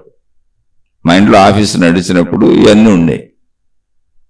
చాలాసార్లు టీ తాగేటప్పుడు ఎవరితోనో మాట్లాడుతూ తాగుతూ, ఏదో ఫోన్లో చూస్తూ తాగుతూ, ఏదో ఫోన్లో మాట్లాడుతూ తాగుతూ, లేదా ఏదో పనులు చేస్తూ తాగుతూ, ఆ టీ గ్లాస్ పక్కన పెట్టి పనులు చేస్తూ మళ్ళీ తాగుతూ, చాలాసార్లు అసలు టీ తాగానా లేదా నేనని అడిగిన సందర్భాలు కూడా ఉన్నాయి. అప్పుడు అర్థమైంది, ఓహో నేను అలవాటుగా తాగుతున్నాను, వేరే చేసుకుంటున్నాను, దీని మీద శ్రద్ధ లేదని. మీరు టీ తాగేశారని చెప్పేవాళ్ళు, ఓహో తాగేశాను సరే అయితే ఇంకోసారి ఇస్తారనేవాళ్ళు. ఎందుకంటే శ్రద్ధగా తాగినప్పుడు తాగానన్న భావన శరీరం తీసుకోవాలి. అందుకే మనిషికి కోరికలు ఎందుకు తీరటం లేదనే రహస్యం కూడా ఇక్కడే ఉంది. మనిషికి కోరికలు ఎందుకు తీరటం లేదు అంటే నువ్వు దాన్ని సంపూర్ణంగా శ్రద్ధగా పూర్ణ ఎరుకతో 100% అక్కడే ఉండి అనుభవించట్లేదు. ఒకటి చేస్తూ ఇంకోటేదో ఆలోచిస్తున్నావు, ఒకటి చేస్తూ ఇంకోటేదో చేస్తున్నావు, రకరకాలుగా ఉన్నావు. దీని మీద పూర్ణ ఏకాగ్రతగా దానిని అనుభవించినప్పుడు, సంపూర్ణ ఏకాగ్రతలో వాటిని అనుభవిస్తూ వెళ్ళినప్పుడు అవి పూర్ణంగా అర్థమవుతాయి. నీకు సంతోషకరంగా కోరికలు కొన్నాళ్ళకి తీరిపోతాయి. పూర్ణత్వంగా అనుభవించాలి. ఏ పనైనా పూర్ణంగా చేయాలి, సంపూర్ణంగా చేయాలి, ఏకాగ్రతగా చేయాలి, శ్రద్ధగా చేయాలి. అదేంటి ఏంటని అడక్కో. ఇప్పుడు విశ్రాంతి తీసుకుంటున్నావు, సోఫాలో కూర్చున్నావు లేదా కుర్చీలో కూర్చున్నావు. ఇప్పుడు నేను విశ్రాంతిగా అంటే విశ్రాంతిని మొత్తం నీ శరీరము, మనస్సు, బుద్ధి అన్నీ సంపూర్ణంగా అనుభవించాలి. నువ్వు కూర్చున్న సోఫా స్పర్శ నీకు తెలియాలి. నువ్వు అలా ప్రశాంతంగా కూర్చున్నానన్న సంపూర్ణ ఎరుక నీకు ఉండాలి. నేను ఇప్పుడు విశ్రాంతి తీసుకుంటున్నాను అని ఏ ప్రదేశంలో నువ్వు కూర్చున్నావో ఆ ప్రదేశంలో కూర్చున్న స్పర్శ తెలియాలి. నువ్వు ఫ్యాన్ వేసుకుంటే ఫ్యాన్ గాలి నీకు స్పర్శ తెలియాలి. నేను విశ్రాంతి తీసుకుంటున్నాను, వేరే ఆలోచనలు ఏమీ చేయటం లేదన్న సంపూర్ణ ఎరుకతో నీలో పూర్ణ ఖాళీ ఏర్పడిపోవాలి. అలా ఒక పూర్ణ ఖాళీని, విశ్రాంతిని, మొత్తం ఖాళీని, ఒక శూన్యతని నువ్వు అలా అనుభవించాలి. నీలో అది అనుభవిస్తున్నట్టు నీకు తెలియాలి. శరీరం తెలుస్తూ శరీరం ఖాళీగా ఉంది, ఏ ఆలోచన చేయట్లేదు, ఏ పని చేయట్లేదు, ఇప్పుడు విశ్రాంతిగా ఉన్నాను. అలాగే మలమూత్ర విసర్జనకి వెళ్ళు. ఇప్పుడు నేను మల విసర్జన చేస్తున్నాను అన్న ప్రక్రియ మొత్తం నీ శరీరంలో, నీ గమనికలో, నీ ఎరుకలో ఉండాలి. అప్పుడే సంపూర్ణ మల విసర్జన అవుతుంది. అలా లేనటువంటి వేరే ధ్యాసల్లో ఫోన్లు పట్టుకొని, పుస్తకాలు పట్టుకొని, పేపర్లు పట్టుకొని రకరకాల చర్యలు చేస్తూ ఉన్నప్పుడు సంపూర్ణ మల విసర్జన జరగదు. దీని గురించి మీకు కావాలంటే దానికి సంబంధించిన నిపుణులను అడగని చెబుతారు. ఎందుకంటే ఏకాగ్రత దృష్టి పెట్టినప్పుడే మన శరీరం అది సంపూర్ణంగా పనిచేస్తుంది. ఆ పని సగం సగంగా పెట్టినప్పుడు శ్రద్ధ సగం సగం పని చేస్తుంది. అలా మూత్ర విసర్జన అయినా, మల విసర్జన అయినా, అంటే ఇది ఎందుకు చెబుతుందంటే ఎంత చిన్న పని అయినా, విశ్రాంతి అయినా సరే. ఇప్పుడు నేను నిద్రపోవాలనుకున్నాను అన్నప్పుడు నువ్వు సంపూర్ణంగా అన్నింటినీ వదిలేసి, నువ్వే వదిలేయాలి, అన్నింటినీ వదిలేయాలని నిర్ణయించుకోవాలి. నీకు చెప్పుకోవాలి, నీకు నువ్వు చెప్పుకోవాలి. సంపూర్ణంగా సమస్తాన్ని వదిలివేసి ఇప్పుడు నిద్రకు వెళుతున్నాను. నిద్ర రావట్లేదని కొట్టుకునే వాళ్ళు అందరూ వదలలేకపోతున్న వాళ్ళు, వాళ్ళకి తెలియదు మనసు వదలటం లేదు. నిద్రపోదామని పైపైకి అనుకుంటున్నారు అంతే, మనసు వదలలేదు. ఆ వదలటం మనసుకి వీళ్ళు నేర్పలేదు. ఇక్కడ నేర్పలేదు, అది ప్రాబ్లం. మరి సంవత్సరాల తరబడి నేర్పనప్పుడు ఇప్పుడు ఎలా వస్తుంది? నిద్రపోదామని ఆలోచించడం మొదలెట్టారు మీరు. శరీరాన్ని మంచం మీద వేశారు, కానీ ఆలోచన సాగించుకుంటున్నారు, మనసుకు అలవాటు చేసేసారు. ఇది అలవాటుగా జీవించడం అంటే ఒక పని చేసే చోట ఇంకో పని చేయటం, ఒక పని చేస్తూ ఇంకో పని చేయటం. అందుకని నాకు నిద్ర రావట్లేదంటారు. కాదు, నిద్రపోవాలనుకున్నప్పుడు ఇప్పుడు విషయములన్నీ ఆపివేసి నేను మంచం మీదకి వచ్చి పడుకున్నాను, ఇప్పుడు చెయ్యవలసిన పని ఏమీ లేదు. ఎందుకని ఇంక పడుకున్నాక ఏం చేస్తాను, ఎంత ఆలోచించినా అనవసరం కదా. నేను అయినా నిద్రకి వెళ్ళాలనుకుంటున్నాను, ఇంకో పనిలోకి వెళ్తున్నాక నేను. కాబట్టి మనసా ఆగిపో, ఆలోచనలు రావచ్చు, ఆగిపో, ఇప్పుడు నాకు ఆడితో పని లేదు అని వస్తున్న ప్రతి ఆలోచనను తిప్పికొట్టి దానికి చెప్పి ఇప్పుడు ఆలోచనతో పని లేదు, ఇప్పుడు ఆలోచనతో పని లేదని అలవాటు చేయండి. గాఢ నిద్ర అదే వస్తుంది, దాని అందరూ అదే వస్తుంది. కానీ మనమేం అలవాటు చేసాం, నిద్రపోతూ ఆలోచించుకోవడం అలవాటు చేసాం. అత్యధిక ఆశలు, అత్యాశలు, దురాశలు, దుర్మార్గపు కోరికలు, లోపల దాచేసుకునేటువంటి అనేక రకాలైనటువంటి చెత్త కోరికలు, ఇవన్నీ పెట్టుకోవడం వల్ల కళలు వస్తున్నాయి. కళలన్నీ వాటికి సంబంధించినవే. అయితే ఊహాత్మకమైనటువంటి నువ్వు దైవీపరమైన విషయాలు కావచ్చు, భయపరమైన విషయాలు కావచ్చు, ధనపరమైన విషయాలు కావచ్చు, శృంగారపరమైన విషయాలు కావచ్చు, నీ జీవితంలో ఎన్ని రకాలు ఉన్నాయో అన్ని రకాల విషయాలు అవన్నీ నువ్వు పదే పదే పదే పదే లోపల మననం చేసుకుంటూ దాచుకున్నావు నువ్వు. అందుకని కళలు వస్తాయి. నీకు నువ్వు చెప్పుకొని చక్కగా హాయిగా నేను గాఢంగా నిద్రపోవాలన్నప్పుడు స్వాప్నక స్థితిలో కూడా ఎక్కువసేపు ఉండవు, గాఢ నిద్రలోకి వెళ్ళిపోతావు. అసలు ఇది అలవాటు చేయలేదు కదా మనం, అది ప్రాబ్లం. అందుకే నువ్వు అలవాటుగా జీవిస్తున్నావా, ఆలోచనతో జీవిస్తున్నావా? ఆలోచనతో అంటే ఏంటి, నన్ను నేను గమనించుకుంటూ, నన్ను నేను పరిశీలించుకుంటూ, ఇప్పుడు నేను ఎలా ఉన్నాను, ఏం చేస్తున్నానని నేనే చూసుకుంటూ, నా ఆలోచనలను గమనించుకుంటూ జ్ఞానయుతంగా జీవిస్తున్నాను, నన్ను నేను చూసుకుంటున్నాను. అప్పుడు అర్థమైంది ఏమనంటే, నేను పడుకున్నాను కానీ అంటే అలవాటుగా టైం ప్రకారం శరీరాన్ని తెచ్చి ఇక్కడ పడేసాను కానీ, అంటే ఇది కూడా అలవాటు టైం ప్రకారం. కొంతమంది టైం ప్రకారం తినేసి టైం ప్రకారం పడుకుంటారు, అలవాటు అంతే. అది తినటం మంచిదే, టైం ప్రకారం చేయొద్దంటలా, అలవాటుగా కాదు, ఆలోచనతో జ్ఞానయుతంగా అనుభవిస్తూ, ఆ క్షణాన్ని అనుభవిస్తూ, ప్రతి క్షణాన్ని అనుభవిస్తూ, ప్రతి సెకండ్ని అనుభవిస్తూ, మెలకువంతా అనుభవించటమే జీవించటమే. అనుభవించటం అంటే జీవించటమే, ప్రతి సెకను జీవించటమే, జీవించటమే అనుభవించటం. నువ్వు ఏదైనా చేయి, జీవించటమే అనుభవించడు. ప్రయత్నిస్తున్నారనుకోండి డబ్బు కోసం, ప్రయత్నం అనుభవమే. ఊరికనే మనం డబ్బుతో వచ్చిన వస్తువులు, డబ్బుతో వచ్చిన విషయాలు అనుభవించడం అనుకుంటున్నారు. కాదు, ప్రయత్నించడం కూడా అనుభవించడం. శరీర కదలికలన్నీ అనుభవమే, మనో కదలికలన్నీ అనుభవమే. అయితే అది ఎరుకతో ఉండాలి. నువ్వు ఎరుకతో చేస్తున్నావా, అలవాటుగా చేస్తున్నావా? అలవాటుగా చేస్తే ప్రమాదం, మనసు ఇడుచుకుపోతుంది, నీ ప్రమేయం లేకుండా వెళ్ళిపోతుంది, అసలు నీ ఎరుక్కోలేదు అక్కడ. చాలా మంది నేను ఎలా ఎందుకు మాట్లాడేశాను, ఎలా ఎందుకు అనేసాను, ఎలా ఎందుకు చేసేసాను, అలా అనకుండా ఉంటే బాగుండేది, ఇలా చేయకుండా ఉంటే బాగుండేది అంటూ ఉంటారు. అదంతా కూడా ఎరుక లేకుండా, జ్ఞానయుతంగా కాకుండా, నిన్ను నువ్వు పరిశీలించుకోకుండా మనసు ప్రకారం చేసేసావు. మీరు చూసుకోండి, మీరు అలా మాట్లాడినప్పుడల్లా అందులో మనో కోరికలు ఉంటాయి. నీ అహంకారం ఉండొచ్చు, నీ ఆశ ఉండొచ్చు, నీ అత్యాశ ఉండొచ్చు, నీ దురాశ ఉండొచ్చు, నీ భయం ఉండొచ్చు, నీ మనసుకు అలవాటు చేసిన ఏ వ్యసనం ఉందో అంతే, అది ఉంటుంది. నాకైనా సరే, ఎవరికైనా సరే. నేను అసలు ఇదంతా నన్ను నేను పరిశీలించుకోకుండా మీకు ఎలా చెబుతాను, మీకు చెప్పే అంశాలన్నీ నావే. ఎందుకంటే నా శరీరాన్ని, నా మనసుని, నా బుద్ధిని నన్ను నేను పరిశీలించుకుంటేనే కదా మీకు చెప్పగలను. అందుకని అలవాటుగా జీవిస్తున్నావా, ఆలోచనతో జీవిస్తున్నావా, ఎరుకతో జీవిస్తున్నావా? జాగ్రత్తగా గమనించి, ఎరుకతో జీవించాలి. ప్రతి క్షణాన్ని అనుభవిస్తూ జీవించాలి. జీవించటం అంటే అనుభవించటమే. ప్రతి సెకను మెలకు వచ్చిన దగ్గర నుంచి రాత్రి గాఢ నిద్రలోకి వెళ్లే వరకు, రాత్రి నిద్రపోయే వరకు ప్రతి సెకను ఎరుకతో జీవించాలి.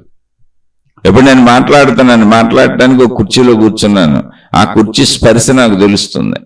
నేను నా ముందు ఒక మైక్ పెట్టుకొని ఆ మైక్లో రికార్డు చేస్తూ, నా ముందు కంప్యూటర్ సిస్టంలో రికార్డింగ్ సిస్టమ్ ఆన్ చేసుకొని ఇటు మైక్ చూసుకుంటూ అటు రికార్డింగ్ అవుతుందో లేదో చూసుకుంటూ పూర్తిగా నా పరిస్థితులన్నీ గమనించుకుంటూ, నేను చేయాలనుకున్న ప్రక్రియ సరిగ్గా సాగుతుందా లేదా గమనించుకుంటూ, సరిగ్గా రికార్డింగ్ అవుతుందా లేదా గమనించుకుంటూ, మళ్ళీ మీకు నేను ఏమి చెబుతున్నాను అన్న విషయాన్ని నేను పూర్ణంగా వింటూ, నేను చెప్పేది మీకు ఎలా అర్థమవుతుంది, ఈ వాక్యం కరెక్టేనా అని కూడా నన్ను నేను గమనించుకుంటూ సంపూర్ణ శ్రద్ధతో, ఏకాగ్రతతో చెబుతున్నా. ఇంకో ధ్యాసలో అయితే చెప్పలేను. ఇప్పుడు ఎంత ఏకాగ్రతతో ధ్యాసతో చెబుతున్నానో, నేను విశ్రాంతిగా కూర్చున్నా ఇలాగే ఉండాలి. నేను విశ్రాంతిగా కూర్చున్నప్పుడు నేను కూర్చున్నది ఏంటి? సోఫాలో కూర్చున్నానా, మంచం మీద కూర్చున్నానా, పడక కుర్చీలో కూర్చున్నానా, మామూలు కుర్చీలో కూర్చున్నానా, ఆ స్పర్శ తెలియాలి. నేను కూర్చున్నానన్న ఈ శరీరం నాకు సంపూర్ణ ఎరుకలో ఉండాలి. నేను విశ్రాంతి తీసుకుంటున్నానన్న భావన నా శరీరం మొత్తం వ్యాపించిపోయి సంపూర్ణంగా ఉండాలి. ఇంకోటి ఏదో అందులో దూరకూడదు వచ్చి. ఇంకొక ఆలోచన వచ్చిన దూరితే నాకు విశ్రాంతి ఉండదు. శరీరం విశ్రాంతి తీసుకుంటుంది కానీ మనసుకు విశ్రాంతి ఉండదు. మనసుకు విశ్రాంతి లేనప్పుడు శరీరానికి కూడా లేనట్టే. మనసు ఏది భావించుకుంటుందో శరీరం దాన్ని చేసేసినట్టు భావించుకుంటూ ఉంటుంది. మనోభావాలు శరీరం మీద నిరంతరం పనిచేస్తూ ప్రకంపనలు సృష్టిస్తూనే ఉంటాయి. అందుకే నాకు నిద్ర సరిగ్గా పట్టలేదంటారు. నిద్ర సరిగ్గా పట్టిన వాళ్ళందరూ అసహనంగా ఉంటారు. కారణం ఏంటంటే శరీరం విశ్రాంతి తీసుకోలేదు. శరీరం మంచం మీదే ఉంది కానీ మనసు కదులుతుంది. అందుకని నిద్ర సరిగ్గా పట్టలేదు. నిద్ర సరిగ్గా పట్టలేదు కాబట్టి మనోభావాలకు తగ్గట్టుగా శరీరం కంపించింది. కంపించింది అనేది అంతర్గతంలో అంతరంగ కంపనది. బాహ్యంగా శరీరం మంచం మీద పడుకొని ఉంది, కళ్ళు మూసుకొని ఉంది, దుప్పటి ముసుగేసుకొని ఉంది, ఫ్యాన్ తిరుగుతూనే ఉంది, ఏసీ ఆన్ అయ్యే ఉంది. అయినా అలసటగా ఉంటుంది. కారణం ఏంటి అంటే మనసు నిద్రపోనప్పుడు శరీర కంపనం అంతరంగంలో సాగుతూనే ఉంటుంది. అది ఒక్కోసారి బాహ్యానికి కూడా కనపడవచ్చు. కాబట్టి అలవాటుగా జీవించే వాళ్ళందరూ కూడా శరీరంతో ఎప్పుడు అంటే శరీరంతో విశ్రాంతి తీసుకుంటున్నాం అనుకున్నా, శరీరంతో నిద్రపోతున్నాం అనుకున్నా, శరీరంతో పనిచేస్తున్నాం అనుకున్నా, ఏమనుకున్నా మనసుకు అలవాటుగా వెళ్ళిపోతున్నారు. మీరు ఎరుకతో జీవించట్లేదు. ఇప్పుడు ఈ సెకండ్ని అనుభవంతో అనుభవిస్తూ జీవించట్లేదు. కాదు, ప్రతి సెకండ్ మీ జీవితంలో అనుభవిస్తూ జీవించాలి, ఎరుకతో జీవించాలి, తెలిసి జీవించాలి, తెలిసి చేయాలి, తెలిసి అనుభవించాలి, తెలిసి ప్రయత్నించాలి, తెలుస్తూ సాగాలి. అదే నాకెందుకు తెలియదండి అంటారు. నేనే చెప్పాను చాలాసార్లు.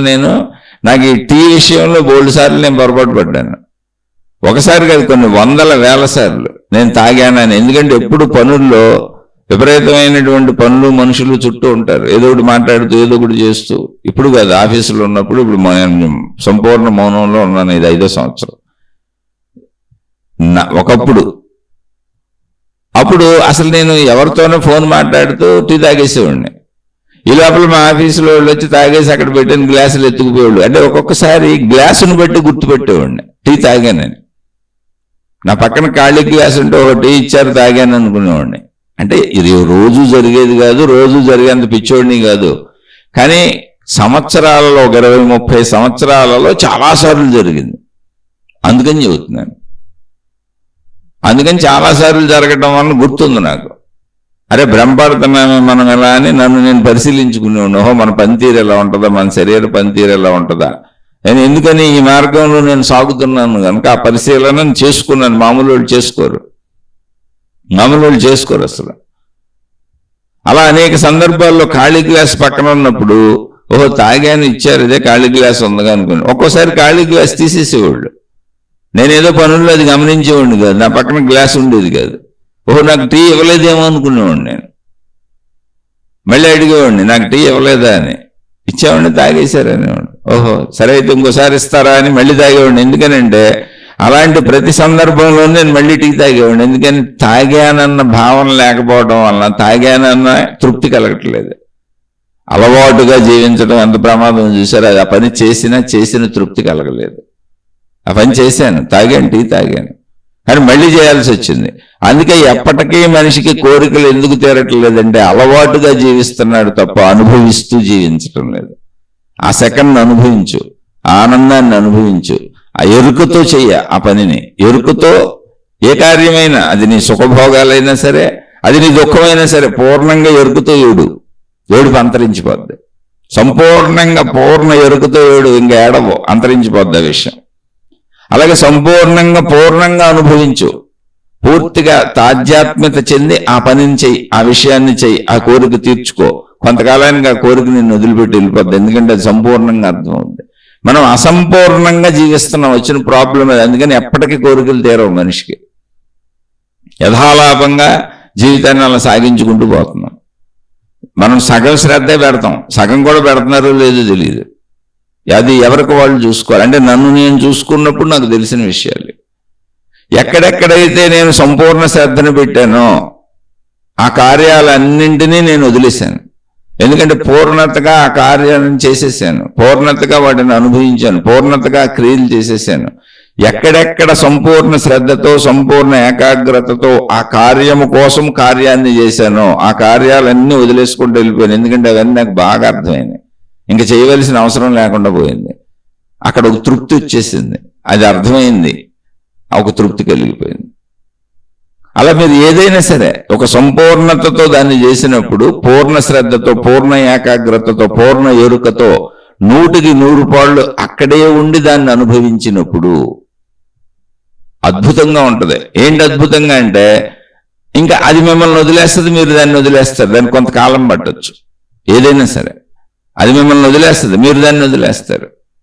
ఎందుకని అది మీకు సంపూర్ణంగా అర్థమవుతుంది. అది పని కావచ్చు, విషయం కావచ్చు, అనుభవం కావచ్చు, మనుషులతో ఏదైనా బంధాలు కావచ్చు, బాంధవ్యాలు కావచ్చు. ఆ పూర్ణత అర్థమైనప్పుడు అది మిమ్మల్ని బంధించదు, బాధించదు. అలవాటుగా జీవించేదే బంధిస్తుంది, బాధిస్తుంది. ఎరుకతో జీవించాలి.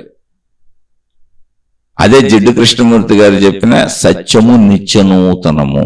సత్యము పాతది కాదు, అసలు పాతది ఎప్పటికీ సత్యం అవదు, సత్యం ఎప్పటికీ పాతపడదు. సత్యం ఎప్పటికీ పాతపడదు, పాతది ఎప్పటికీ సత్యం కాదు. సత్యము నిత్యనూతనము. అయితే ఇదేంటండి అని అనిపిస్తుంది మనకి. అది చూసే భావన తండ్రి. నువ్వు సగమే జీవిస్తున్నావు, నువ్వు అసలు సగం జీవించట్లా. మన జీవితంలో 3వ వంతు భాగం నిద్రకి వెళ్ళిపోతుంది. ఒక 8 గంటలు నిద్రపోవాల్సింది మనిషి, తప్పదు. మిగిలినది మన జీవితకాలం 16 గంటల్లో అసలు పరధ్యాస లేని ఒక్క నిమిషమే ఉందా చూసుకో. నువ్వు జాగ్రత్తగా మళ్ళీ ఇంకోసారి రిపీట్ చేస్తున్నా. 16 గంటల జీవితకాలం ఉంది మనకి. అందులో నువ్వు చేసే ఏ పనిలో అయినా మెలకువ వచ్చిన దగ్గర నుంచి నువ్వు ప్రతిదీ మనం ఒకసారి ఒక పని చేయగలుగుతాం, చెయ్యాలి కూడా. ఇప్పుడు మెలకువ వచ్చింది, నా ఇల్లు అని లేచాం. లేచినాక బ్రష్ చేసుకోవాలనుకుందాం, ఊరికనే కాలకృత్యాలు తీర్చుకోవడానికి బ్రష్ చేసుకుందామని బాత్రూంలోకి వెళ్ళాం. అసలు లేదు, పొద్దున్నే ఫస్ట్ లేవగానే యూరిన్ పాస్ చేద్దామని బాత్రూంలోకి వెళ్ళాం. రాత్రి అంతా పడుకొని ఉన్నాగా యూరిన్ మూత్ర విసర్జన చేయాలని అనిపించింది, యూరిన్ పాస్ చేద్దామని బాత్రూంలోకి వెళ్ళాం. సంపూర్ణ శ్రద్ధతో యూరిన్ వచ్చే ప్రదేశం నుంచి దాని కదలికలన్నీ నీకు తెలుస్తూ, యూరిన్ పాస్ అయ్యి బయటికి వెళ్ళి పడుతూ, ఒకవేళ అది ఏ స్మెల్లో వస్తే ఆ స్మెల్ కూడా నీకు తెలుస్తూ సంపూర్ణ ఏకాగ్రతతో యూరిన్ పాస్ చేసావా? యూరిన్ పాస్ చేస్తూ వేరే విషయాలు ఆలోచించావా? యూరిన్ పాస్ చేస్తూ వేరే విషయాలు ఆలోచించినప్పుడు నువ్వు ఇప్పుడు ఆ నిమిషాన్ని జీవించలేదు, చంపేశావు. నువ్వు ఆ నిమిషాన్ని అనుభవించలేదు, చంపేశావు. ఆ నిమిషం నీకు అసలు అనుభవం కాదు, ఎరుక కాదు, చంపేశావు. నువ్వు ఆ టైంని చంపేశావు. ఎందుకనంటే ఆ టైంలో నువ్వు ఇంకోటేదో ఆలోచిస్తున్నావు. అంటే ఆ ఇంకోటి ఆలోచించే చోట అది చేయట్లేదు, చేస్తున్న శరీరం చేస్తున్న దాని దగ్గర ఇప్పుడు నువ్వు లేవు. కాబట్టి దీని ఎరుక నీకు లేదు. అలా మల విసర్జన అయినంతే. మల విసర్జన చేస్తూ వేరే ఆలోచిస్తున్నావు అనుకో. ఇప్పుడు నువ్వు మల విసర్జన చేస్తున్నప్పుడు నీ శరీరం నువ్వు ఎక్కడ ఉండాలి? మల విసర్జన దగ్గరే ఉండాలి. మొత్తం నీ పొట్ట పేగుల్లోంచి కదలికలన్నీ నీకు తెలుస్తూ, ఆ స్పర్శలు తెలుస్తూ, మల విసర్జన వెళ్తూ, అక్కడ వచ్చే దుర్వాసనం మంచి వాసనం అన్నింటినీ నువ్వు గ్రహిస్తూ ఉంటే నీకు అది సంపూర్ణంగా అర్థమైపోద్ది. ఎందుకు సంపూర్ణంగా అర్థమవుద్దంటే ఇప్పుడు నీకు అది బాగా దుర్వాసన వచ్చింది అనుకో, మలం నిలవ ఉంది, నేను సరైన ఆహారం తీసుకోవట్లేదు, సరైన ఆహారం తీసుకొని సంపూర్ణ మల విసర్జన జరిగేలా నేను ప్రయత్నించుకోవాలి, ఇంత దుర్వాసన రాకూడదనే జ్ఞానం నీకు అక్కడ వస్తుంది. అసలు నువ్వు శ్రద్ధ పెట్టవు కదా దాని మీద. చాలా మంది బాత్రూంలో దుర్వాసనలు రాకుండా సెంట్లు పెట్టుకుంటున్నారు. ఒరే నాయన, దుర్వాసన వస్తే నీలో ఉన్న చెడు నీకు తెలుస్తుంది. అలాగే మూత్ర విసర్జన జరుగుతున్నప్పుడు దుర్వాసన వచ్చింది అనుకోండి, నేను తగినంత నీరు తాగకపోవటం వలన, లోపల ఉన్న చెడుని బయటకు పంపడానికి సరిపోయినంత నీరు లేకపోవటం వలన, తక్కువ నీరు అవటం వలన లోపల ఉన్న చెడుని అది తక్కువగా పట్టుకొచ్చి గాఢతతో సాంద్రతతో రావటం వలన దుర్వాసన వస్తుంది. కాబట్టి నేను నీరు ఎక్కువ తాగాలని నీకు తెలుస్తుంది. అలా జ్ఞానం అనేది నిన్ను ఒక సరైన దిశకి నడుపుతుంది. నువ్వు చేసే ఏ పనిలో నువ్వు సంపూర్ణత పెట్టిన ఈ చెబుతున్నాడు ఏంటి అనుకోబాకండి, ఇవన్నీ చెప్పకపోతే ఇంకా ఆధ్యాత్మిక చదివేంటి, అది నీ శరీరం చేసే ప్రక్రియగా. దానివల్లనే అసలు అనారోగ్యాలు బాధలు పాడేది. అసలు అద్భుతంగా ముందు తెలుసుకోవాల్సింది మన శరీర ప్రక్రియలే. మన మలమూత్ర విసర్జనలు కరెక్ట్గా జరిగితే శారీరక ఆరోగ్యం అద్భుతంగా ఉంటుంది. అవి జరగక ఇబ్బందులు పడేవాళ్ళు ఎంతోమంది ఉన్నారు. అందుకని ఇవన్నీ నువ్వు పూర్ణ ఏకాగ్రతతో, అంటే ఇప్పుడు మల విసర్జనో మూత్ర విసర్జనో, బ్రష్ చేయటమో, స్నానం చేయటమో, సబ్బు రుద్దుకోవటమో. ఇప్పుడు స్నానం చేస్తున్నప్పుడు ఆ నీళ్లు మీ మీద పడుతున్నప్పుడు అవి వేడి నీళ్ళు అయితే వేడి నీళ్ల స్పర్శ, చన్నీళ్ళు అయితే చన్నీళ్ల స్పర్శ, మొత్తం శరీరం అనుభవిస్తూ ఉండాలి. చక్కగా నీళ్లు పట్టుకుంటున్నాను, అదిగో పంపులోంచి నీళ్లు బకెట్లో పడుతున్నాయి, సంపూర్ణంగా అది నాకు ఎరుకుతూ ఉండాలి, ఇంకో జాస ఉండకూడదు, ఇదిగో మగ్గుతో తీసుకున్నాను, మీద పోసుకుంటున్నాను, మొత్తం ఈ చర్యలన్నీ నాకు తెలుస్తూ జరుగుతూ ఉండాలి. యాంత్రికంగా జరగకూడదు. యాంత్రికంగా జరిగితే అలవాటుగా జరిగింది. అలవాటుగా స్నానం చేస్తే మీరు స్నానం చేయనట్టే. మీరు శరీరాన్ని శుభ్రపరుచుకోవచ్చు. అందుకే అలవాటుగా స్నానం చేసేవాళ్ళు అలవాటుగా పౌడర్లు, అలవాటుగా సెంట్లు, అలవాటుగా స్నోలు, అలవాటుగా క్రీములు పెట్టుకు అలంకరించుకొని వెళ్ళిపోతారు. నువ్వు శ్రద్ధతో చేసి చూడు, నీకు అసలు క్రీములు అక్కర్లేదు, నువ్వే మేకప్లు చేసుకోక్కర్లేదు. ఎవరైతే ఆ నిమిషం ఆ విషయంలో సంపూర్ణ ఏకాగ్రతను పెట్టి శ్రద్ధగా పూర్ణ శ్రద్ధతో 100% ఆ పనిని చేస్తారో వాళ్ళలోకి తెలియకుండానే వాళ్ళ తేజస్సు శరీరం అంతా ఉంటుంది. అంటే శక్తి ఎక్కడుంది? ఇప్పుడు 100% శక్తి నాలోనే ఉంది. ఎప్పటికప్పుడు నేను ఒక పనిని చేస్తున్నప్పుడు మీరు జాగ్రత్తగా అర్థం చేసుకోండి, ఇక్కడ మహిమలు మాయలు అద్భుతాలు ఏమి ఉండవు అసలు. నేను ఒక పనిని సంపూర్ణంగా చేస్తున్నప్పుడు నా సంపూర్ణ శక్తులు ఎక్కడున్నాయి? ఆ పనిగాడే ఉన్నాయి. అంటే నా శరీరంలోనే ఉన్నాయి, నాతోనే ఉన్నాయి. నా శరీరం మీద ఎరుకుంది, నా ఆలోచన పూర్తిగా నాలోనే ఉంది, నా భావం పూర్తిగా నాలోనే ఉంది, నాకు సంబంధించిన సమస్తం. నా కళ్ళు ఇప్పుడు స్నానం చేస్తున్నాయి, నా కళ్ళు పంపుని నీళ్ళని చూస్తున్నాయి, నేను మొగ్గుని చూస్తున్నాయి, చెవుల శబ్దాలు వింటున్నాయి, మొత్తం నా పంచేంద్రియాలు ఆ ప్రక్రియలో ఉన్నాయి. నేను ఆ స్పర్శలు తెలుసుకుంటున్నాను, నాకు ఆ నీటి వాసన, సబ్బు వాసన అన్ని తెలుస్తున్నాయి, ఆ శబ్దాలు వినపడుతున్నాయి, ఆ స్పర్శలు తెలుస్తున్నాయి.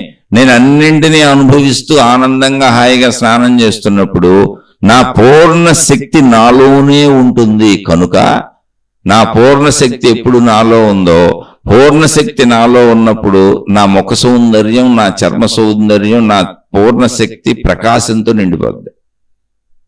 ఒక ప్రకాశం ఉంటుంది, ఒక వెలుగు ఉంటుంది. అది మీరు ఎన్ని క్రిములు ఎన్ని మేకప్లు వేసుకున్నా రాదు.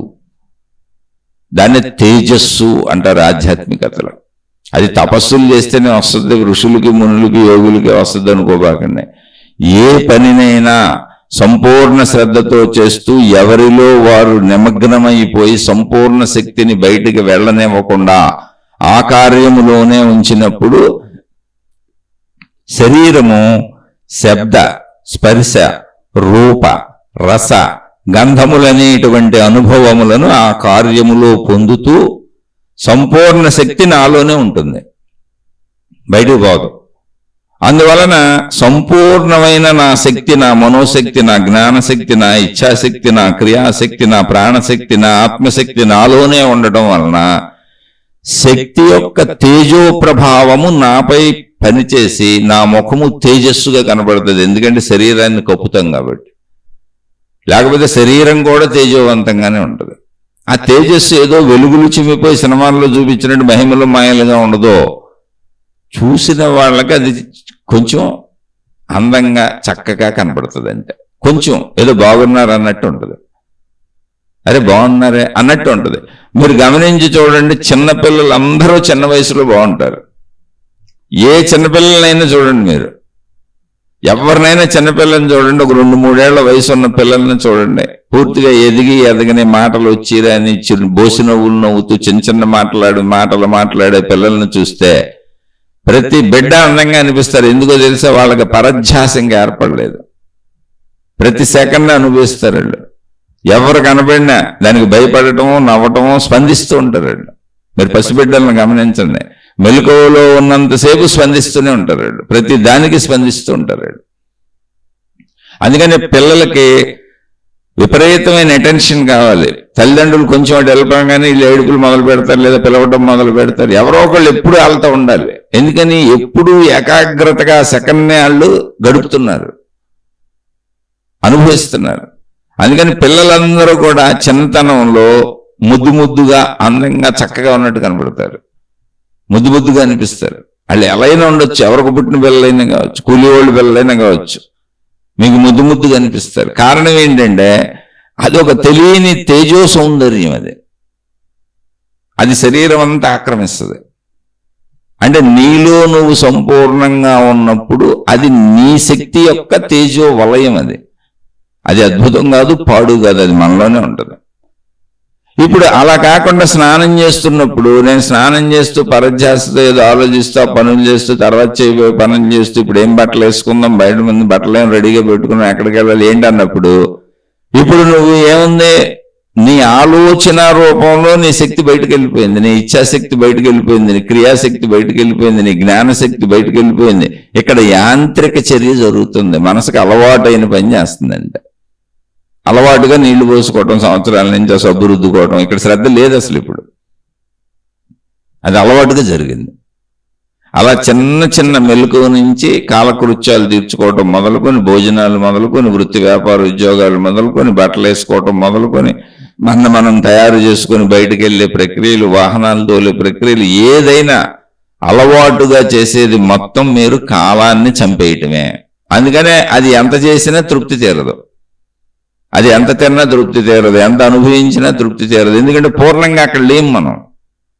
సంపూర్ణంగా అక్కడే ఉండి నువ్వు ఆ క్రియను చేయగలిగినప్పుడు, ఆ సెకండ్ని నువ్వు సంపూర్ణంగా అనుభవించగలిగినప్పుడు, ఆ సెకండ్ సంపూర్ణ ఎరుకతో ఆ విషయాన్ని మనం అనుభవించగలిగినప్పుడు, పూర్ణ ఎరుకతో మనం క్రియ చేయగలిగినప్పుడు, ఏదైనా సరే ఆ క్రియ యొక్క లేదా ఆ ఫలితము యొక్క అనుభవం యొక్క విషయము యొక్క సంపూర్ణతని మనం సంపూర్ణంగా గ్రహిస్తాం. శరీరంతో, మనసుతో, బుద్ధితో, మొత్తం అన్ని రకాలుగా సంపూర్ణ శక్తితో 100కి 100 పాళ్ళు అలా జీవించినప్పుడు, అలా ప్రతి సెకను అలాగే జీవించినప్పుడు, సత్యము నిత్యనూతనము అనుకుంటూ అలవాటుగా కాకుండా ప్రతి సెకను చేసిన పని అయినా, చూసింది అయినా, విన్నదే అయినా మళ్ళీ అదే చేస్తున్నా, కానీ మళ్ళీ చేస్తున్నది కొత్తదే. దానిని కొత్తగా అనుభవించినప్పుడు మనకి విషయముల పట్ల సంపూర్ణ అవగాహన కలిగి, అనుభవముల పట్ల సంపూర్ణ అవగాహన కలిగి, ఆ విషయములు మనల్ని వదిలివేయటం జరుగుతుంది, మనం విషయాలను వదిలివేయటం జరుగుతుంది. కోరికల యొక్క పూర్ణత ఆగిపోయే స్థితి అది. దాన్ని సంపూర్ణంగా అనుభవించినప్పుడు, ఇప్పుడు పంచేంద్రియ అనుభవంలో మనం ఎన్ని అనుభవించినా, అది సంపూర్ణంగా అనుభవించినప్పుడు ఆ పూర్ణతలో, ఆ గాఢతలో మొత్తం దాని లోతులు తెలుస్తాయి. అది మనం వదిలేస్తుంది. మనం అన్ని అసంపూర్ణంగా అనుభవిస్తున్నాం. ఇంకోటి ఏంటంటే, అసలు ఏదైనా మనం చేసేటప్పుడు కానీ, అనుభవించేటప్పుడు కానీ, చూసేటప్పుడు కానీ, వినేటప్పుడు కానీ, అంటే శబ్దస్పర్శ రూప రసగంధములలో, వీటిలో పంచేంద్రియ కార్యముల్లో కానీ, జీవితము జీవించేటప్పుడు కానీ, అసలు దాని ఆవశ్యకత నాకెంత, నేను దీనిని ఎంతవరకు చేయవచ్చు, దీని ఆవశ్యకత ఎంత అనేటువంటి పూర్ణ పరిశీలనతో, పూర్ణ ఆవశ్యకతతో, పూర్ణ అవసరంతో, పూర్ణ ఆసక్తితో అన్నీ చేయటం లేదు, అలవాటుగా చేసుకుంటూ వెళ్ళిపోతున్నాం. అనవసరమైనవి కూడా చేసుకుంటూ వెళ్ళిపోతున్నాం. వ్యసనములన్నీ అనవసరం అలవాటు అయిపోయింది. అలాగే అవసరానికి మించిన ధనాన్ని కూడబెట్టడం ఒక పెద్ద వ్యసనం. అదేంటంటే అన్నిటికంటే పెద్ద వ్యసనం. అది వ్యసనంలో కనపడదు. వ్యసనాలు అంటే సిగరెట్లు, తాగుళ్ళు, వ్యభిచారాలు, పేకాట్లు, జోదాలు ఇలా కనపడతాయి. కాదు, అవసరమునకు మించినటువంటి ధనమును కూడబెట్టడం, వస్తువులు కూడబెట్టుకోవడం, ఏయో కావాలనుకోవటం, అనంతంగా వాటిని కోరుకుంటూనే ఉండటం, ఒక సత్యస్థితిని దాటి వెళ్ళిపోతున్నాం మనం. అవి ప్రాపంచకంగా, శరీరపరంగా వాటి ఉపయోగం ఎంతో అంతే, అంతకుమించి కుదరదు. అది కూడా వ్యసనమే. అది ఏదైనా సరే అవసరమునకు మించి సత్యము నిత్యనూతనమన్న ఎరుకతో జీవించేవాళ్ళు, ఆ నిమిషాన్ని అనుభవించేవాళ్ళు, ఆ సెకండ్ని అనుభవించేవాళ్ళు, ఆ విషయాన్ని పూర్ణ శ్రద్ధతో అనుభవించేవాళ్ళు, ఆ ప్రయత్నాన్ని పూర్ణ శ్రద్ధతో చేసేవాళ్ళు. ఇక్కడ అనుభవం అంటే ఎప్పుడు మనం పంచేంద్రియాలతో అనుభవించటమే కాదు, జీవించటం అనే ప్రక్రియ ప్రతి సెకను అనుభవమే. నేను ఉన్నాను అన్న భావన అనుభవమే. నేను జీవిస్తున్నానన్న భావన అనుభవమే. నేను చూస్తున్నాను, వింటున్నాను, తింటున్నాను, తాగుతున్నాను, నేను నడుస్తున్నాను, కదులుతున్నాను అనేటువంటి స్పృహ తెలియటం అంతా అనుభవమే. మెలకువ అంతా అనుభవమే. అనుభవాలంటే ఏదో క్రియలు అనుభవించేయటం అనుకోబాకుండా మెలకువలో నేను అని తెలియటం అంతా అనుభవమే గాఢ నిద్రలోకి వెళ్ళే వరకు. ఆ అనుభవాన్ని ప్రతి సెకనుని, ప్రతి నిమిషాన్ని పరిపూర్ణంగా జీవించినప్పుడు, గ్రహిస్తూ జీవించినప్పుడు, అలవోకగా ఏదో యథాలాపంగా ఒక పని చేస్తూ ఇంకొక ఆలోచనలు చేయటం, ఏయో ఆలోచనలు చేసుకుంటూ సగం సగంగా మనం చేస్తున్న పని మీద కానీ, అనుభవిస్తున్న విషయం మీద కానీ, ఇప్పుడు జీవిస్తున్న నిమిషాన్ని కానీ పట్టించుకోకుండా వేరే ఆలోచనలో, ధ్యాసలో దీన్ని గడిపేయటం, ఇదంతా కూడా అసంపూర్ణ జీవితం. అందుకే ఎప్పటికీ తృప్తి కలగదు. అసలు జీవితమే తృప్తి కలగదు. నేను సరిగ్గా జీవించానని అనిపించదు. పరిపూర్ణ ఎరుకతో మీరు జీవించండి. పరిపూర్ణ ఎరుకతో ప్రతి నిమిషం, అంటే అసలు జీవించడం ఏంటంటే అనుభవించడం కాదు, ప్రయత్నించడం కాదు, డబ్బు పొందడం కాదు, వస్తువులు అనుభవించడం కాదు, విషయాలను అనుభవించడం కాదు, జనం మీద ఆధిపత్యం కాదు, ప్రజలందరి మీద ఆధిపత్యం కాదు, నా వాళ్ళందరినీ నేను నాకు అనుకూలంగా ఉంచుకోవడం కాదు, ఎటువంటి పెత్తనం కాదు, ఎటువంటి అహంకారం కాదు, ఎటువంటి ఇంద్రియ లోలత్వం కాదు, అసలు ఎటువంటి ఆశ కాదు, అత్యాశ కాదు, దురాశ కాదు. జస్ట్ ఉండటం. ఉన్నానన్న స్థితి నాకు ఎరుకలో ఉండటం. ఆ ఉన్నానన్న స్థితి ఎరుకలో ఉండటమే మొత్తం మెలకువ. గాఢ నిద్రలోకి, అంటే మళ్ళీ నిద్రలోకి వెళ్లే వరకు మెలకువంతా ఉన్నానన్న స్థితి. ఆ ఉన్నానన్న స్థితిలో సంపూర్ణంగా ఉండటం. ఆ స్థితిలో మీరు ఏమి చేసినా అది జీవించటం. మీరు వృత్తి వ్యాపార ఉద్యోగాలు చేశారా, ప్రయత్నాలు చేశారా, అనుభవించారా, అనుభవించలేదా, తిట్టుకున్నారా, కొట్టుకున్నారా, లేదా మంచిగా ఉన్నారా, చెడ్డగా ఉన్నారా, ఇవన్నీ క్రియలన్నీ కూడా కాలక్షేపము. మెలకువ ఉంది కాబట్టి క్రియలు చేశారంతే. అవి శరీర అవసరక క్రియలు అయి ఉండొచ్చు, శరీరాన్ని నాశనం చేసుకునే క్రియలు అయి ఉండొచ్చు. దుర్వ్యసనాలన్నీ నాశనం చేసుకోవటమే. శరీరాన్ని అధిక శ్రమకు గురి చేయడం నాశనం చేసుకోవటమే. మనసును అధిక బాధకు గురి చేయడం నాశనం చేసుకోవటమే. ఆశ, అత్యాశ, దురాశ ఇవన్నీ మనసుని, శరీరాన్ని రెండింటినీ శిథిలత్వానికి తీసుకెళ్తాయి. అంటే మనకు మనం హాని చేసుకోవటమే.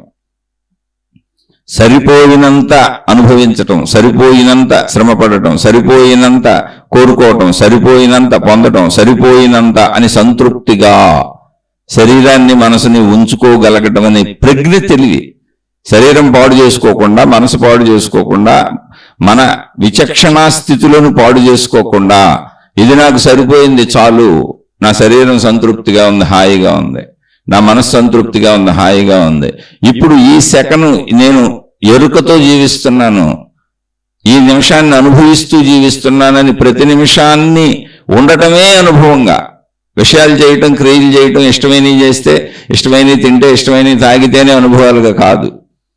ఉండటం అనే అనుభవం ఉంది నాకు. స్థితి అనుభవం ఉంది. ఉండటం అనే స్థితిని అనుభవించటం. ఆ స్థితిలోనే అన్ని జరుగుతున్నాయి. అసలు క్రియలు అనేవి గొప్పవి కాదు. ఉండటం అనే స్థితి గొప్పదే.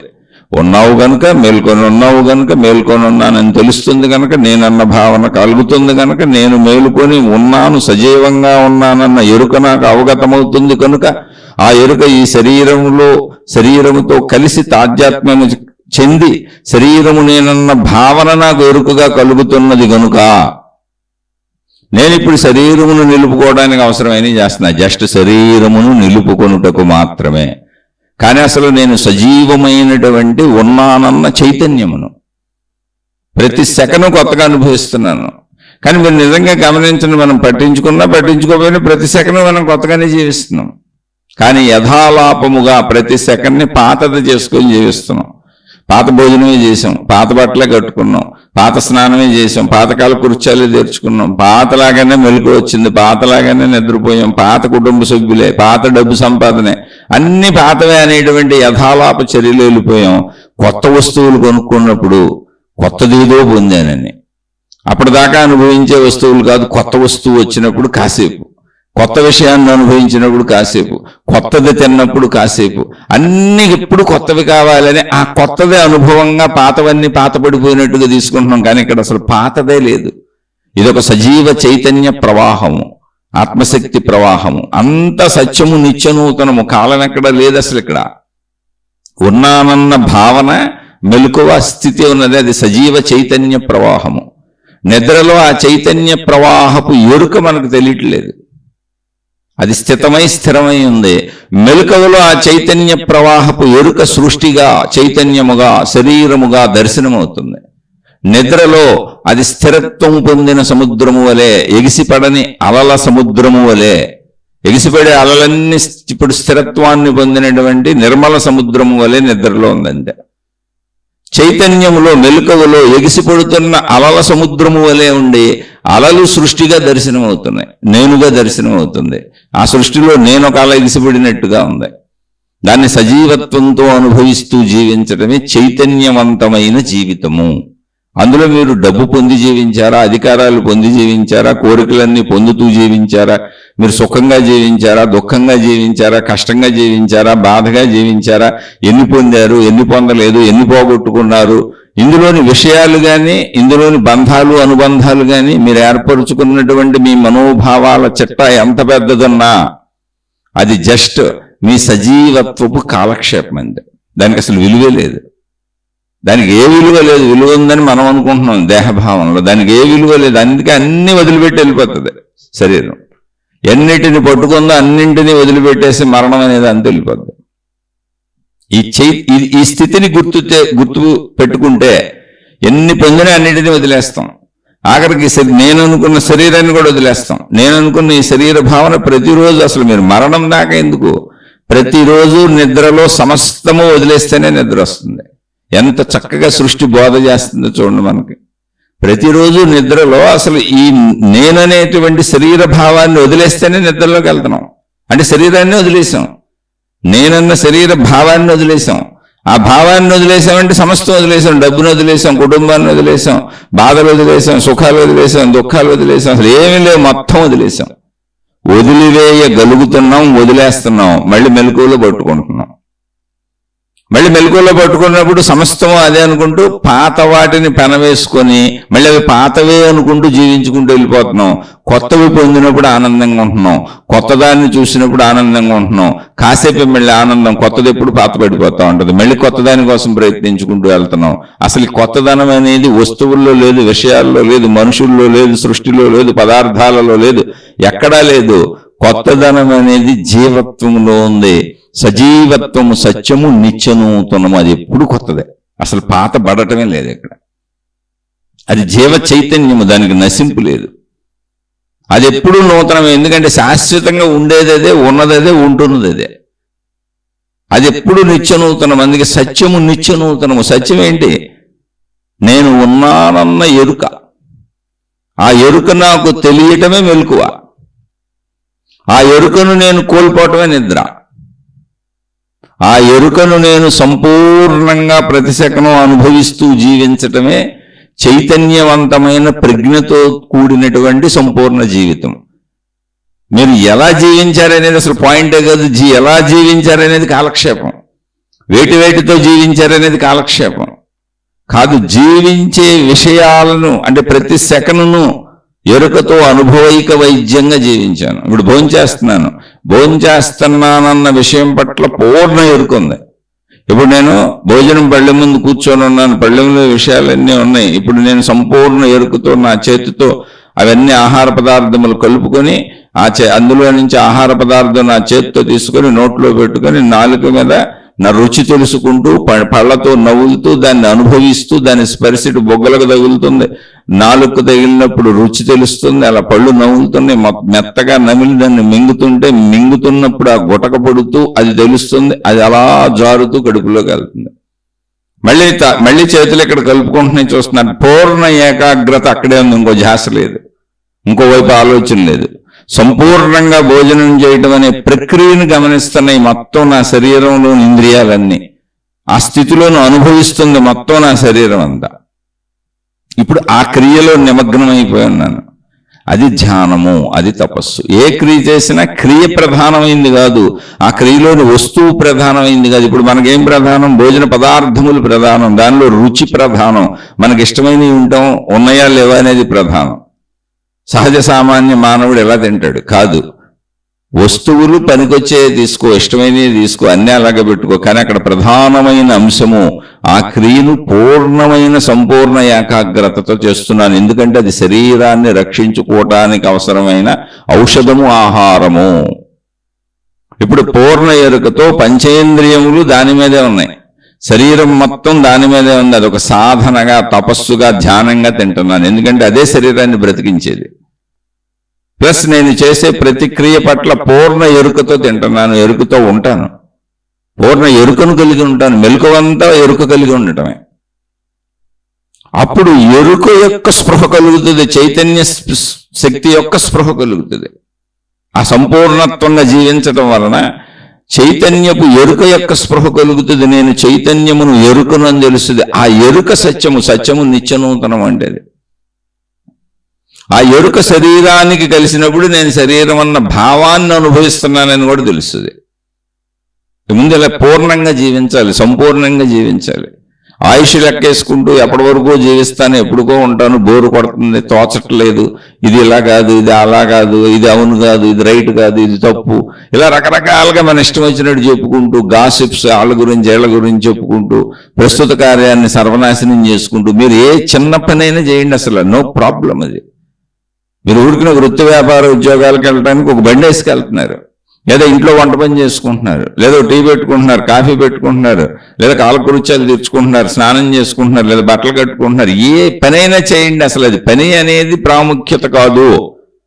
ఉన్నానన్న ఎరుక ప్రాముఖ్యత, మెలకువ ప్రాముఖ్యత. నేనున్నానన్న ఎరుకను ఆ పనితో సహా సంపూర్ణంగా అనుభవించటం ప్రాముఖ్యత. అందుకని ఆ పనిలో సంపూర్ణంగా లీనమవ్వటానికి అనువుగా పంచేంద్రియములు ఇవ్వబడినాయి. ఒక కార్యము చేసేటప్పుడు, ఇప్పుడు సపోజ్ ఏదో ఒకటి పని చేస్తున్నప్పుడు బండి వేసుకొని నేను వృత్తి వ్యాపార ఉద్యోగాలకు వెళ్తున్నా, స్త్రీలైనా పురుషులైనా మీరు ఏదో కార్యం చేస్తున్నారు అనుకోండి. ఇప్పుడు కన్ను దాన్ని చూడాలి, కన్ను సంపూర్ణంగా చూస్తుంది, చెవులు వెంటనే, మొత్తం దృష్టి అక్కడే ఉంది. దాన్ని పట్టుకున్నప్పుడు స్పర్శ ఉంది, వాసన ఉంది, శబ్దం తెలుస్తుంది, అన్ని మొత్తం సంపూర్ణ ఏకాగ్రత దాని మీద ఉంది. ఆ క్రియం చేసుకుంటూ వెళ్తున్నాను అంటే ఇప్పుడు నేను జీవిస్తున్నాను, పూర్ణంగా ఆ క్రియలో లీనమై ఎరుకతో జీవిస్తున్నాను. అందుకని వాటిని అనుభవించడానికి అంత క్రియాత్మకంగా అన్ని విషయాల పరంగా పూర్ణ శరీర స్పృహతో అందులో లీనమవ్వటానికి అనువుగా పంచేంద్రియాలు ఉన్నాయి. పంచేంద్రియాల మొత్తం దాని మీద ఫోకస్ చేయాలి. అంటే ఏంటి, ఇంకోవైపు దృష్టి వెళ్ళకూడదు. బండి నడుపుతూ ఏదో ఆలోచించుకోకుండా వెళ్ళకూడదు. అప్పుడేమైంది, నువ్వు సగమో పావో ఎంత దృష్టి ఎటు పెట్టావో. సంపూర్ణంగా బండి డ్రైవ్ చేయలేదు, సంపూర్ణంగా వంట వండలేదు, సంపూర్ణంగా టీ పెట్టలేదు, సంపూర్ణంగా స్నానం చేయలేదు, సంపూర్ణంగా బట్టలు కట్టుకోలేదు. ఒకటి చేస్తూ ఇంకోటి చేస్తున్నది, ఏదైనా అది చిన్నదైనా పెద్దదైనా సంపూర్ణముగా చేయలేదు. సంపూర్ణముగా చేయటం నేర్చుకోవటమే ఆధ్యాత్మికత. పూర్ణ ఎరుకతో దాన్ని చెయ్యి. అప్పుడు ఏమైంది, పూర్ణ ఎరుకతో అక్కడ నువ్వు ఉంటావు. పూర్తిగా నువ్వు నీ ఎరుక ప్లస్ నీ శరీరము ప్లస్ నీ క్రియలు ప్లస్ నీ పంచేంద్రియ అనుభవాలు మొత్తం అన్నీ అక్కడే దాని మీద నిమగ్నమై ఉంటాయి. అంటే నువ్వు సంపూర్ణ ఎరుకతో కూడిన చైతన్య శక్తిగా ఉంటావు. నీకు ఆ విషయం అనుభవం అవుతుంది అంత పూర్ణతతో చేయగలిగినప్పుడు. అందుకని శ్రద్ధగా చేయండి, ఏకాగ్రతగా చేయండి అని చెబుతారు. ఆధ్యాత్మికతలో ప్రధానమైన అంశం ఇది. అలవాటుగా చేయకండి. అలవాటుగా చేసేవేవి కూడా అసలు అనుభవించామో లేదో తెలియదు. అందుకే జీవితంలో అనేక విషయాలు అనుభవిస్తున్నా కూడా మనకు అసంతృప్తిగా ఉంటుంది. కారణం ఏంటంటే అలవాటుగా చేసుకుంటూ వెళ్తాం, పూర్తి ఏకాగ్రతతో చేయం, పూర్తి నిమగ్నతతో చేయం. అలవాటుగా చేసుకుంటూ వెళ్ళిపోతాం. అలవాటుగా చేసినప్పుడు ఏమైందంటే క్రియ అలవాటుగా జరుగుతుంది. ఇది చేస్తూ వేరే ఆలోచనలు వస్తున్నాయి, ఇది చేస్తూ ఇంకో ధ్యాస ఉంది, ఇది చేస్తూ ఎక్కడో తిరుగుతుంది మనసు. అప్పుడు ఏమైంది, ఇక్కడ పూర్ణత లేదు. పోనీ ఇంకో చోటకి వెళ్ళింది మనసు, శరీరం అక్కడ లేదు, అక్కడ పూర్ణత లేదు. ఆలోచనలు ఎక్కడో తిరుగుతున్నాయి, శరీరం ఇంకో పని ఎక్కడ ఏదో చేస్తుంది. అటు ఇటు విచ్ఛిన్నమైపోయినటువంటి శక్తి అది.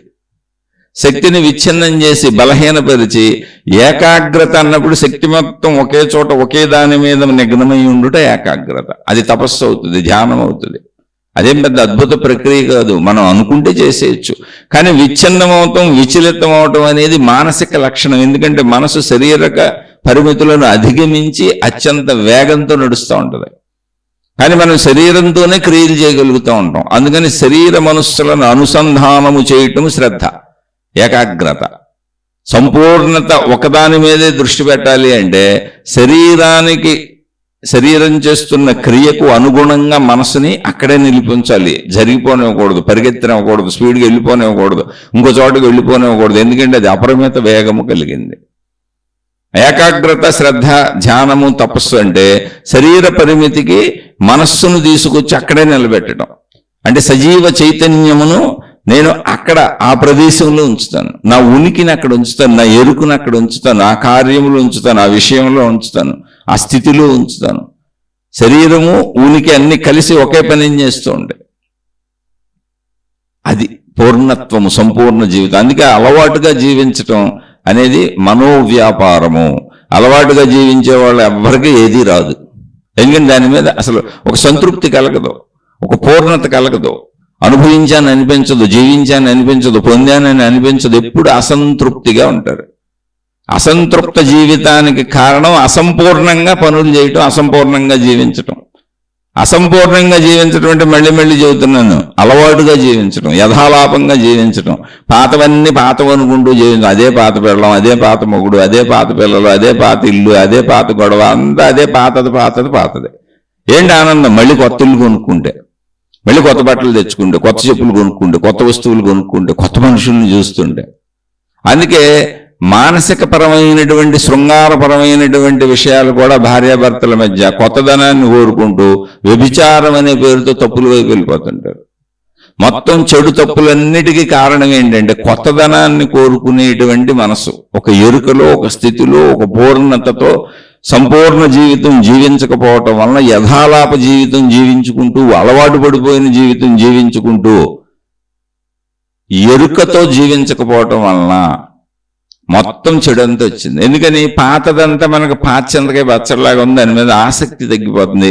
దానికి కారణం సత్యము నిత్యనూతనమని నేను ఇప్పుడు చేస్తున్న క్రియ కాదు, అనుభవిస్తున్న విషయము కాదు, నేను ఉండటమేనే ఎరుక. సత్యము నిత్యనూతనము. ఈ వస్తువులు ఉంటాయి, పోతాయి, ఈ విషయాలు వస్తాయి, పోతాయి. సృష్టిలో ఇదంతా ఇలా కదిలిపోతూ ఉంటుంది. ఇది ఒక చైతన్య ప్రవాహం. నేను కూడా ఆ చైతన్య ప్రవాహములో చైతన్యమునే. చైతన్యము సజీవమైనది. ఆ స్థితిని అనుభవించటం అంతే తప్ప వస్తువులు కాదు, విషయాలు కాదు, మనుషులు కాదు, పరిస్థితులు కాదు. స్థితి ఎరుక.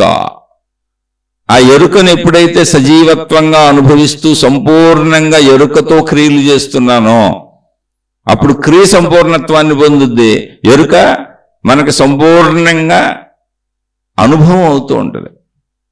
అదే సత్యము నిత్యనూతనము. అందుకని యథాలాపంగా అలవాటుగా జీవించబోకుండా అలా జీవించటం, మనసుతో జీవించటం. పాశ్చంతకాయ పచ్చడి జీవితం, అది పట్టించుకోదు. అందుకే పాత విషయాలు ఏం చూసినా మనలో ఒక ఉత్సాహం కలగదు.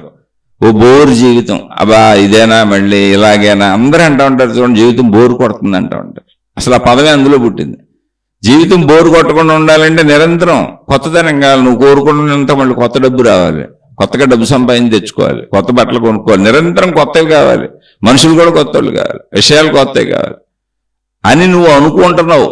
కాదు, అసలు కొత్తదనం నీ ప్రాణశక్తి, సజీవ చైతన్యం, అది పాతపడేది కాదు. నీ ఎరుక, నీ ఉనికి పాతపడేది కాదు. శరీరం అలా సాగిపోతూ ఉంది. ఆ సజీవ చైతన్యాన్ని నువ్వు ఎప్పుడు సత్యము నిత్యనూతనమని గుర్తించి చైతన్య ప్రవాహమే జీవితం అని తెలుసుకోవటమే.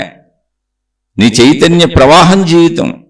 ఆ ప్రవాహ జీవితంలో శరీరానికి అవసరమైనవి తెచ్చుకుంటున్నావు అంతే. ఆ తెచ్చుకుని అనుభవిస్తున్నావు అంతే. శరీరానికి సృష్టి అవసరాలు పెట్టింది కాబట్టి అది అసలు పెద్ద విషయం కాదు. శరీరానికి అవసరమైనవి నువ్వు ఎలా తెచ్చుకున్నా, ఏమి చేసినా, అవి మంచి అయినా చెడైనా, వాటిని ఎలా అనుభవించినా, అవి మంచి అయినా చెడైనా, వాటికి అసలు విలువ లేదు. జీవించటం అనే ప్రక్రియకి విలువ ఉంది, జీవము అనే ప్రక్రియకి విలువ ఉంది. ఆ జీవము సత్యము, అది సత్యము నిత్యనూతనము. అది ఎరుకతో జీవించే వాళ్ళకి అర్థమవుతుంది. అందుకని యథాలాపంగా అలవాటుగా జీవిస్తున్నారా, లేదా ఆలోచనతో జ్ఞానపూర్వకంగా ప్రతి సెకనుని, ప్రతి విషయాన్ని, ప్రతి సందర్భాన్ని ఎరుకతో అనుభవిస్తూ జీవిస్తున్నారా? ఒకసారి మిమ్మల్ని మీరు గమనించుకోండి. ఇలా ఎన్ని ఉదాహరణలైనా చెప్పచ్చు, అనంత ఉదాహరణలు చెప్పచ్చు.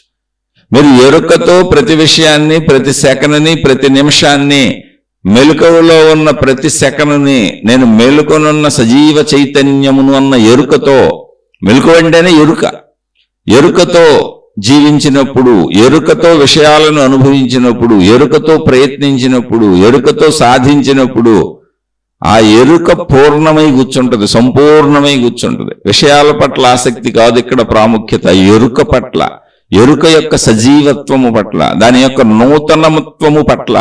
ఎప్పుడు ఎరుక నూతనమైనదే, ప్రతి సెకను కొత్తదే, ప్రతి నిమిషము కొత్తదే.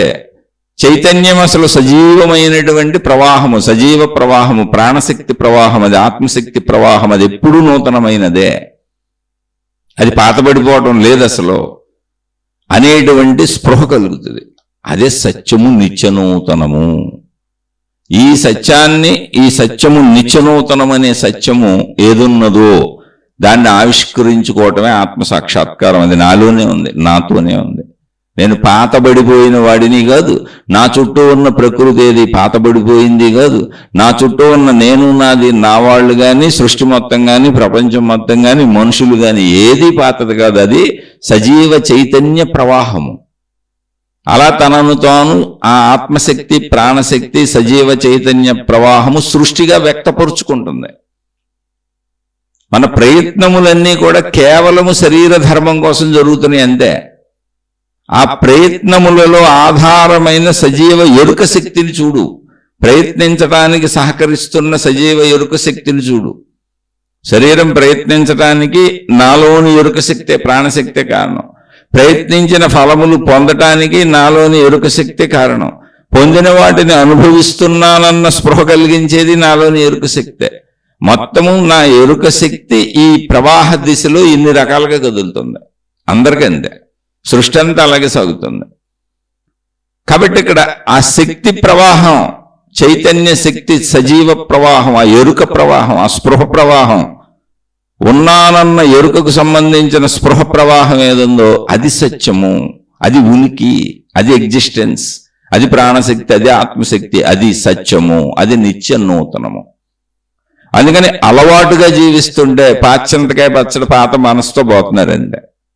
చైతన్యముతో, జ్ఞానముతో జీవిస్తూ ఉంటే ఎరుకతో జీవిస్తున్నారు, ప్రాణశక్తితో కలిసి జీవిస్తున్నారు. అసలు బోరు కొట్టడం అనేది ఉండదు. ప్రతి క్రియలోనూ ఇమిడిపోతారు. అది ఎంత చిన్న ప్రక్రియ అయినా లేచి కాలకృత్యములు తీర్చుకోవడం నుంచి రాత్రి గాఢ నిద్రలోకి వెళ్ళిపోయే వరకు మేలుకొని ఉన్నంతసేపు మీరు చేసే క్రియలు ఏవైనా గొప్పది లేదు, తక్కువది లేదు. క్రియలన్నీ శారీరక క్రియలు జరుగుతూ ఉండొచ్చు, ప్రాపంచిక క్రియలు జరుగుతూ ఉండొచ్చు, శారీరక అనుభవాలు, ప్రాపంచిక అనుభవాలు జరుగుతూ ఉండొచ్చు. వాటిలో గొప్పది లేదు, తక్కువది లేదు. వీటన్నింటికి, అంటే ఈ క్రియలన్నింటినీ, అనుభవాలన్నింటినీ గమనిస్తున్న, ఈ క్రియలకు అనుభవాలకు ఆధారమై వీటిని తెలుసుకుంటున్న, తెలుసు అన్న స్థితి, ఎరుక ఏదుందో, ఉనికి ఏదుందో అది సజీవ చైతన్యము. నేను చూస్తున్నాను, నేను వింటున్నాను, నేను తింటున్నాను, నేను ప్రయత్నిస్తున్నాను. శబ్ద స్పర్శ రూపరస గంధములు 5 రకములుగా శరీరముతో అన్నింటినీ తెలుసుకుంటున్నాను, అనుభవిస్తున్నాను, ప్రయత్నిస్తున్నాను అన్న ఎరుక ఏదుందో, ఆ నేను నేను నేను అంటున్న ఎరుక ఏదుందో, ఉనికి ఏదుందో అది సత్యము. ఆ వైపు ప్రయాణానికే ఈ ఆత్మజ్ఞాన చదువు, ఆధ్యాత్మిక చదువు. ఇలా ఎంతసేపు అయినా చెప్పుకోవచ్చు, ఎన్ని శీర్షికలైనా చెప్పుకోవచ్చు. కానీ ఇది మీకు అర్థం అవ్వాలి. అలా అర్థం అవ్వాలంటే అలవాటుగా జీవిస్తున్నారా, ఆలోచనతో అనుక్షణం ప్రతి క్షణాన్ని అనుభవిస్తూ జీవిస్తున్నారు. అది పాతదా కొత్తదా అని చెప్పకండి. అసలు దేన్ని పాతపరుచుకోబాకండి. ఎలా పాతపరుచుకుంటాం? పాతదంటే చనిపోయింది, అది లేదు. ఇప్పుడు గడిచిపోయిన క్షణాన్ని దాలా చనిపోయింది, అయిపోయింది. గత స్మృతులు అసలు వేస్ట్, అది లేదు, చచ్చిపోయింది. ఇప్పుడు ఈ సెకండ్ కొత్తది, ఈ నిమిషం కొత్తది. నేను ఇప్పుడు కొత్త మనిషిని, నా ఎదురుగుండా ఉన్న వాళ్ళు ఇప్పుడు కొత్త మనుషులు, నేను అనుభవిస్తున్న వస్తువులు ఇప్పుడు కొత్తవే. కొత్తగా తింటున్నాను, కొత్తగా రుచి తెలుస్తుంది, కొత్తగా చూస్తున్నాను, కొత్తగా వింటున్నాను.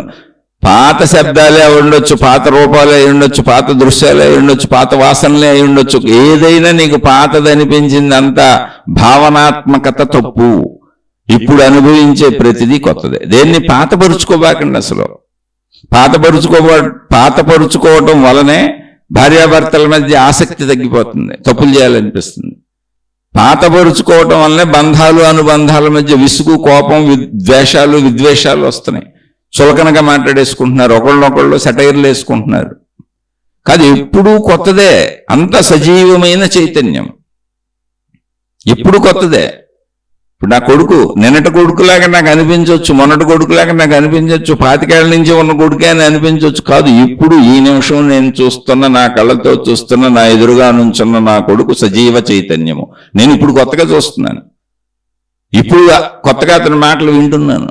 ఇప్పుడు కొత్తగా నా కొడుకుని పితృవాత్సల్యంతో గాఢాలింగనం చేసుకున్నాను. ఆలింగనం, ఆ స్పర్శ చాలా అద్భుతంగా ఉంది. నా కొడుకన్న భావన చాలా అద్భుతంగా ఉంది. అది సజీవం, చైతన్యం, ఇప్పుడు జరుగుతుంది అది. అలా ఇప్పుడు భోజనం చేస్తున్నాను, ఇప్పుడు తింటున్నాను. ప్రతి మెలకువలో రోజు ఇప్పుడే, గతం లేదు, భవిష్యత్తు లేదు, ఇప్పుడు. ఆ ఇప్పుడులో ఉండటం నేర్చుకోండి. ఆ ఇప్పుడులో ఉండటమే సజీవ చైతన్యపు ఎరుక. అంతే తప్ప మీరు ఏ పని చేస్తున్నారనే దానికి అసలు విలువ లేదు ఇక్కడ. ఇప్పుడులో ఉండటంలో ఇందుకు విలువ ఉంది. ఇప్పుడు ఈ నిమిషాన్ని నేను అనుభవిస్తున్నాను అనడానికి శరీరం అనుభవిస్తుంది అంతే. అనుభవం ఎరుక కొత్తదే. ఇప్పుడు అనుభవించే ప్రతిదీ కొత్తది, చూసేది కొత్తది, వినేది కొత్తది, తినేది కొత్తది, తాగేది కొత్తది, ప్రతిదీ కొత్తదే. అందుకనే పంచేంద్రియముల అనుభవములు ఆ కొత్తదనాన్ని నీకు చూపిస్తున్నాయి ప్రతి సెకనం. అందులో ఇమిడిపోతున్నాయి. అందుకని దేన్ని పాతపరుచుకోకండి. పాతపరుచుకోవడం అనే ప్రక్రియ తప్పు. పాతపడిన అన్నింటికి విలువ కోల్పోయింది చూడండి. ఇప్పుడు పాతది, ఒక మనిషి చచ్చిపోయాడు, లేడు, ఇప్పుడు శవం అయిపోయింది, దాని విలువ లేదు, సజీవ చైతన్యం లేదు, ఇప్పుడు పాడైపోయింది, శిథిలం అయిపోయింది. దాన్ని తీసుకెళ్ళి ఇప్పుడు పూర్తి చేయటం, కాల్ చేయటం చేయాలి. అలా పాతది అనగానే అది పనికిరాని దాన్ని జమలోకి వెళ్ళిపోయింది, సజీవత్వాన్ని కోల్పోయింది. పాతది సజీవత్వమైంది, బ్రతుకున్నది ఇప్పుడు చైతన్యవంతమైంది. దాన్ని పాతదాన్ని చేయకూడదు.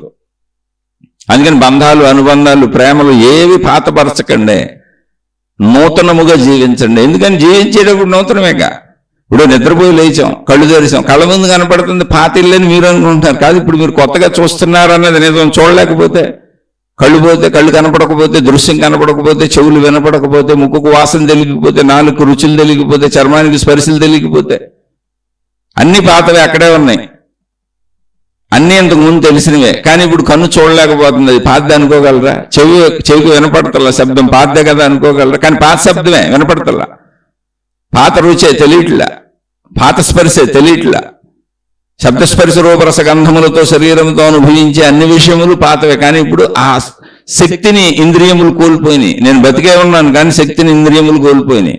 నా కన్ను దృశ్యాన్ని నాకు చెప్పట్లేదు, నా చెవులు శబ్దాన్ని నాకు చెప్పట్లేదు, నా ముక్కు నాకు వాసనలు చెప్పట్లేదు, నా నాలుగు నాకు రుచి చెప్పటం లేదు, నా చర్మం నాకు స్పర్శ చెప్పటం లేదు. ఎలా ఇప్పుడు అంటే? ఇప్పుడు చెబుతుంది అంటే అర్థం ఏంటి? నేను చూస్తున్నాను అంటే పాత పెళ్ళం కాదు, పాత ఇల్లు కాదు, పాత వస్తువు కాదు, పాత మగుడు కాదు. ఇప్పుడు ప్రస్తుతం నేను చూస్తున్నది సజీవత్వ చైతన్యము గనుక చూస్తున్నాను. నాలో సజీవత్వ చైతన్యం ఉన్నది కనుక దాన్ని దర్శిస్తున్నాను. దర్శిస్తున్న దానిలోనూ సజీవత్వ చైతన్యం ఉన్నది కనుక అక్కడ నాకు అది కనపడుతున్నది. అక్కడ వస్తువు లేకపోతే, పాతదైనా వస్తువు లేకపోతే కనపడదు, మనిషి లేకపోతే చూడలేను, ఆ విషయం లేకపోతే అనుభవించలేను. సజీవత్వ చైతన్య ప్రవాహము ఇటు అటు ప్రకృతిగా ఉండి ప్రవహిస్తూ విభిన్నతగా అనుభవానికి అందుతున్నట్టుగా ఉంది. కానీ అదంతా సజీవత్వ చైతన్యము.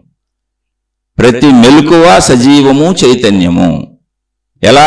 నాకు సజీవము చైతన్యమే. నేను సజీవ చైతన్యంగా మేలుకొని శబ్దస్పర్శ రూపరస గంధములుగా సజీవ చైతన్యముతో అనుభవాలకి, ప్రయత్నాలకి, అనుభవాలకి ప్రయాణిస్తున్నాను. అటువైపు ఉన్నవన్నీ మళ్ళీ నా మెలకువలో సజీవ చైతన్య ప్రవాహములుగా, విషయములుగా, వస్తువులుగా, పదార్థములుగా, మనుషులుగా, శబ్దస్పర్శ రూపరస గంధముల అనుభవములుగా నాకు అందుతున్న చైతన్య ప్రవాహం అటువైపు నుంచి సృష్టిపరంగా.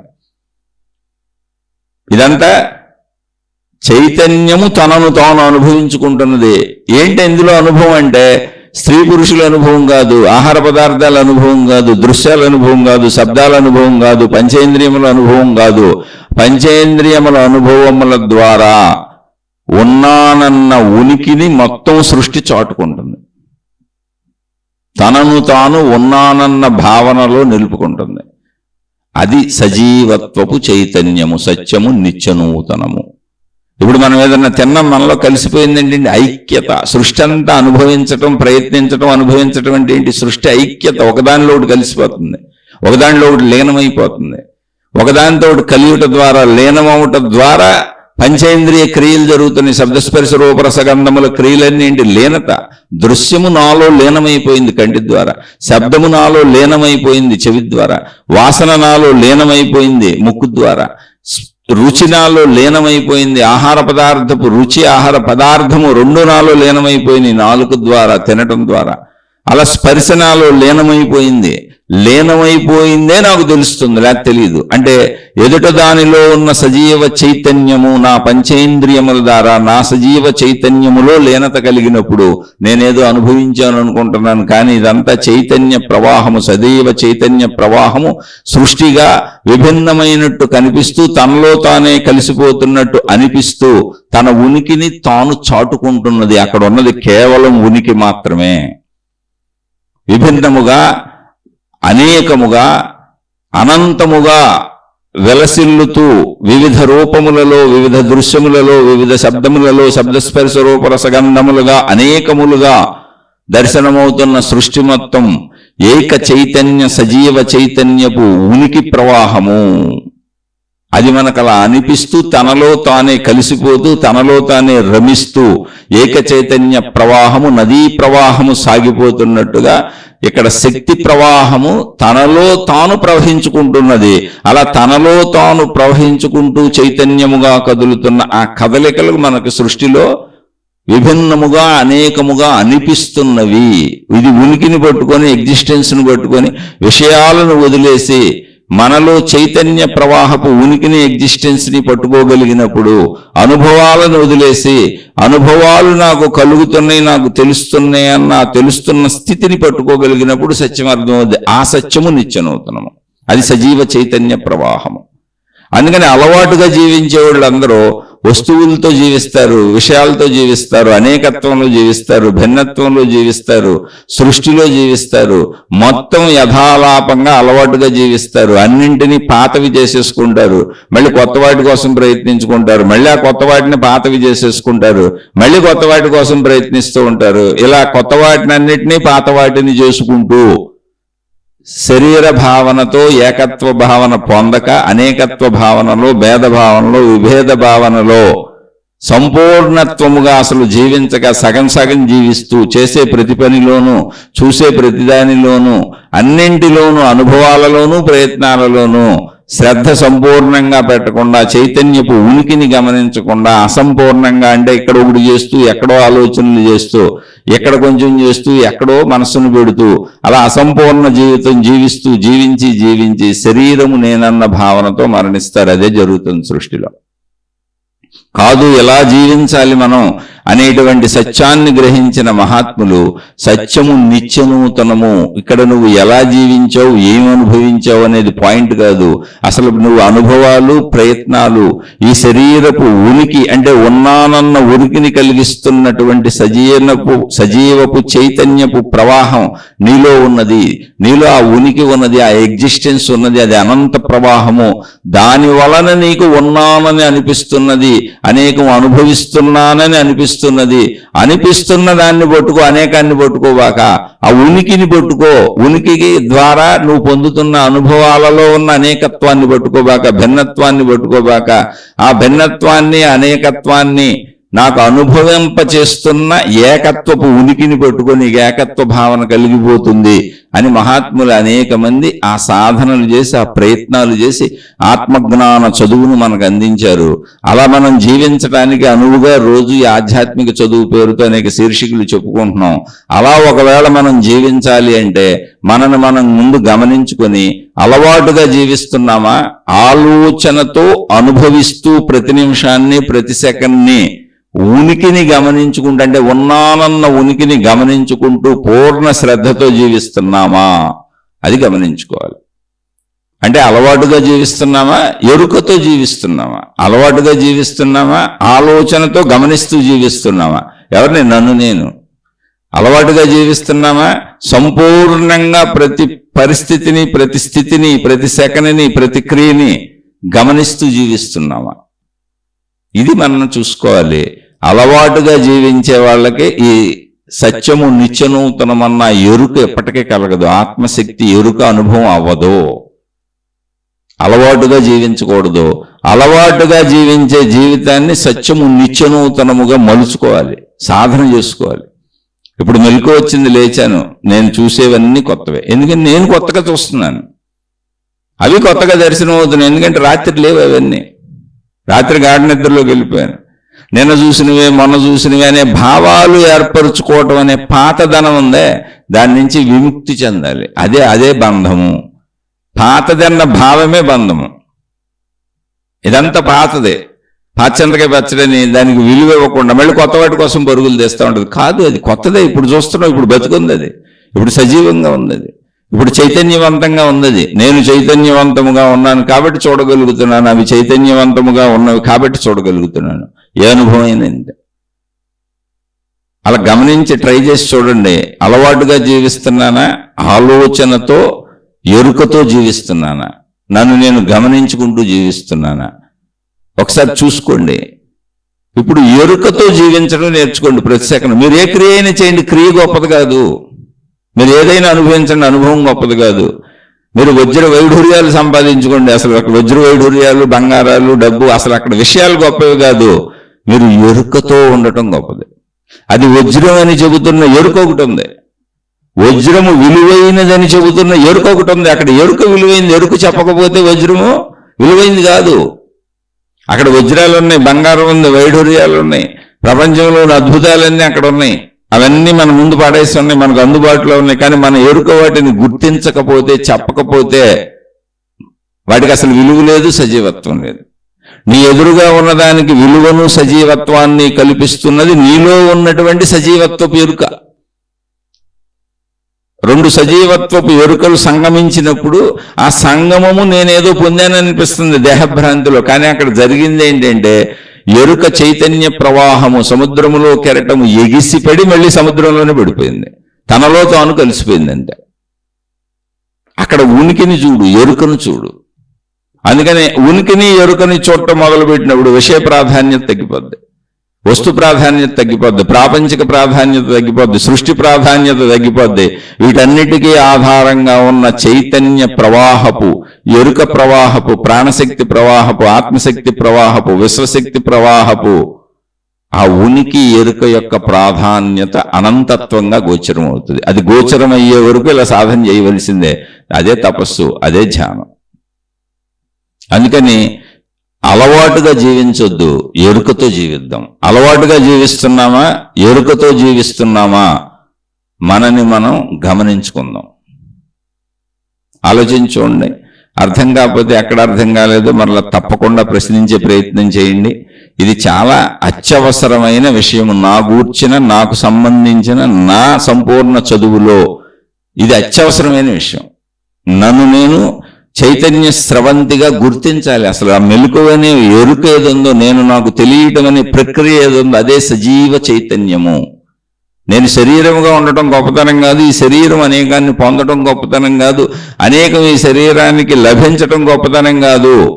ఈ అన్ని గొప్పతనాలు నేను ఈ శరీరాన్ని, శరీరంతో అనేకాన్ని పొందాను, అనేకం లభించినవి, ఈ అనేకమన్నీ ప్రపంచంలో గొప్పవి అని నాకు చెబుతున్న నాలోని చైతన్య స్రవంతి, నాలోని ఎరుక, నాలోని ఉనికి, నాలో నాకు తెలుస్తున్న స్థితి ఏదుందో అది అసలైనటువంటి సత్యము.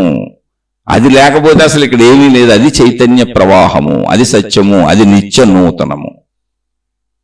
దాన్ని పట్టుకునే ప్రయత్నం చేద్దాం. అది ఎన్ని సందేహాలైనా కలగవచ్చు, ఎందుకంటే సామాన్యమైన విషయం కాదు. అలా అని ఇది అసలు సాధ్యం కాని విషయం అసలే కాదు. ఇది మనుషులకే సాధ్యమయ్యేది. ప్రతి మనిషిలోనూ ఉన్న చైతన్య ప్రవాహం, సృష్టి మొత్తం ఈ చైతన్య ప్రవాహమే. మనుషులకి అసలు ఇది సర్వసామాన్యము, ఇది మనిషిలోనే ఉంది. కాదు ఈ దృష్టిలో మనిషి జీవించటం లేదు. ఈ దృష్టిలో జీవించిన కొందరు దీన్ని ఆత్మజ్ఞాన చదువుగా, ఆధ్యాత్మిక చదువుగా, ఈ సంపూర్ణతను పొందినప్పుడు అది ఆత్మ సాక్షాత్కారం అని, ఆత్మానుభవం అని చెప్పారు. ప్రతి మనిషి దీనికి అర్హుడు, ప్రయత్నించవచ్చు. దీనికి అసలు ఏ బయట క్వాలిఫికేషన్స్ అక్కర్లేదు. మీకు అర్థమైతే చాలు.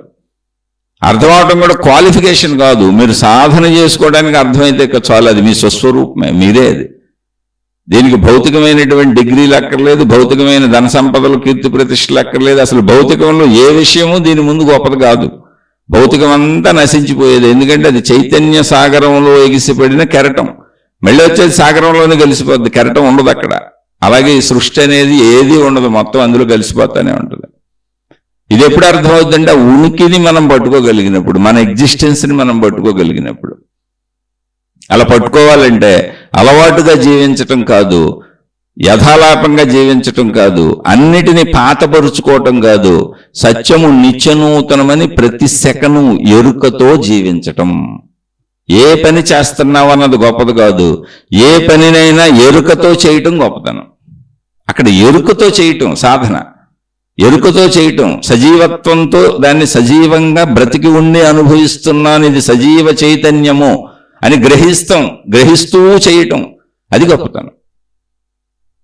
ఆ సజీవ చైతన్యాన్ని బ్రతికించుకుంటున్నాం. అక్కడ యథాలాపంగా జీవించే వాళ్ళందరూ సజీవ చైతన్యాన్ని చంపేసుకుంటున్నారండి, కోల్పోతున్నారు, దాన్ని వదిలేసుకుంటూ వెళ్ళిపోతున్నారు. వస్తువుల వెనకాల, విషయాల వెనకాల, మనుషుల వెనకాల, అంటే నశించిపోయే ప్రపంచం వెనకాల వెళ్ళిపోతున్నారు. కానీ సజీవ చైతన్యాన్ని, తనలోనే ఉన్న సజీవ చైతన్యాన్ని నేను నేను నేను నేను అని మనకి గ్రహింపును కలుగు చేస్తూ, ఉన్నానని మనకు తెలియజేస్తూ, అనుభవాలను తెలియజేస్తూ, అనుభవాలను అందిస్తూ నిరంతర సజీవ చైతన్య స్రవంతి మనలో సాగుతున్నది. దాన్ని వదిలేసుకుంటూ పాశ్చంతకాయ పచ్చడి జీవితం జీవిస్తున్నాం మనం. అందుకని యథాలాపంగా అలవాటుగా జీవించొద్దు, ఆలోచనతో ఎరుకతో జీవించే ప్రయత్నం చేద్దాం. ఇందులో సందేహం వస్తే తప్పకుండా అడగండి, ఎన్నిసార్లైనా మళ్ళీ మళ్ళీ మళ్ళీ చెప్పుకుందాం. ఇది అత్యవసరమైన విషయము, ఇది మానవులందరూ సాధించగలిగింది, ఇందులో ఏ గొప్పతనము లేదు, ఇది మనుషులకు మాత్రమే సాధ్యము. ప్రతి మనిషిలోనూ ఉన్నటువంటి స్థితి ఇదే, కాబట్టి ఇందులో ఏ గొప్పతనం లేదు. ఎవరైనా దీన్ని పొందొచ్చు, జస్ట్ ప్రయత్నిస్తే చాలు. మీరు ఏ పనులైనా చేసుకోవచ్చు, మళ్ళీ మీకు అర్హతలతో పని లేదు. ఎందుకంటే పనులు ఏంటనేది విశేషం కాదు, విషయాలు ఏంటనేది విశేషం కాదు. ఆ విషయాలను, పనులను, ఆ అనుభవాలను, ఆ జీవించటాన్ని ఎరుకుతూ జీవించటము అంతే. జీవించినంతసేపు మరణం వరకు మీరు చేస్తున్న కాలక్షేపమే. అసలు జీవితము మరణం అనే దానికి లెక్కే లేదు, ఆయువే లేదు, అది ఎప్పుడైనా రావచ్చు. మాతృగర్భంలో పసిబిడ్డలుగా రూపుదిద్దుకోకముందే, పిండం రూపం దాల్చకముందే అబార్షన్ రూపంలో చనిపోవడం అనే పాయింట్ నుంచి వృద్ధాప్యం వచ్చి సంపూర్ణంగా 100 ఏళ్ళు, 105 ఏళ్ళు, 110 ఏళ్ళు జీవించి చనిపోయే వరకు కూడా మృత్యువుకి, ఆయువుకి పరిమితి లేదు.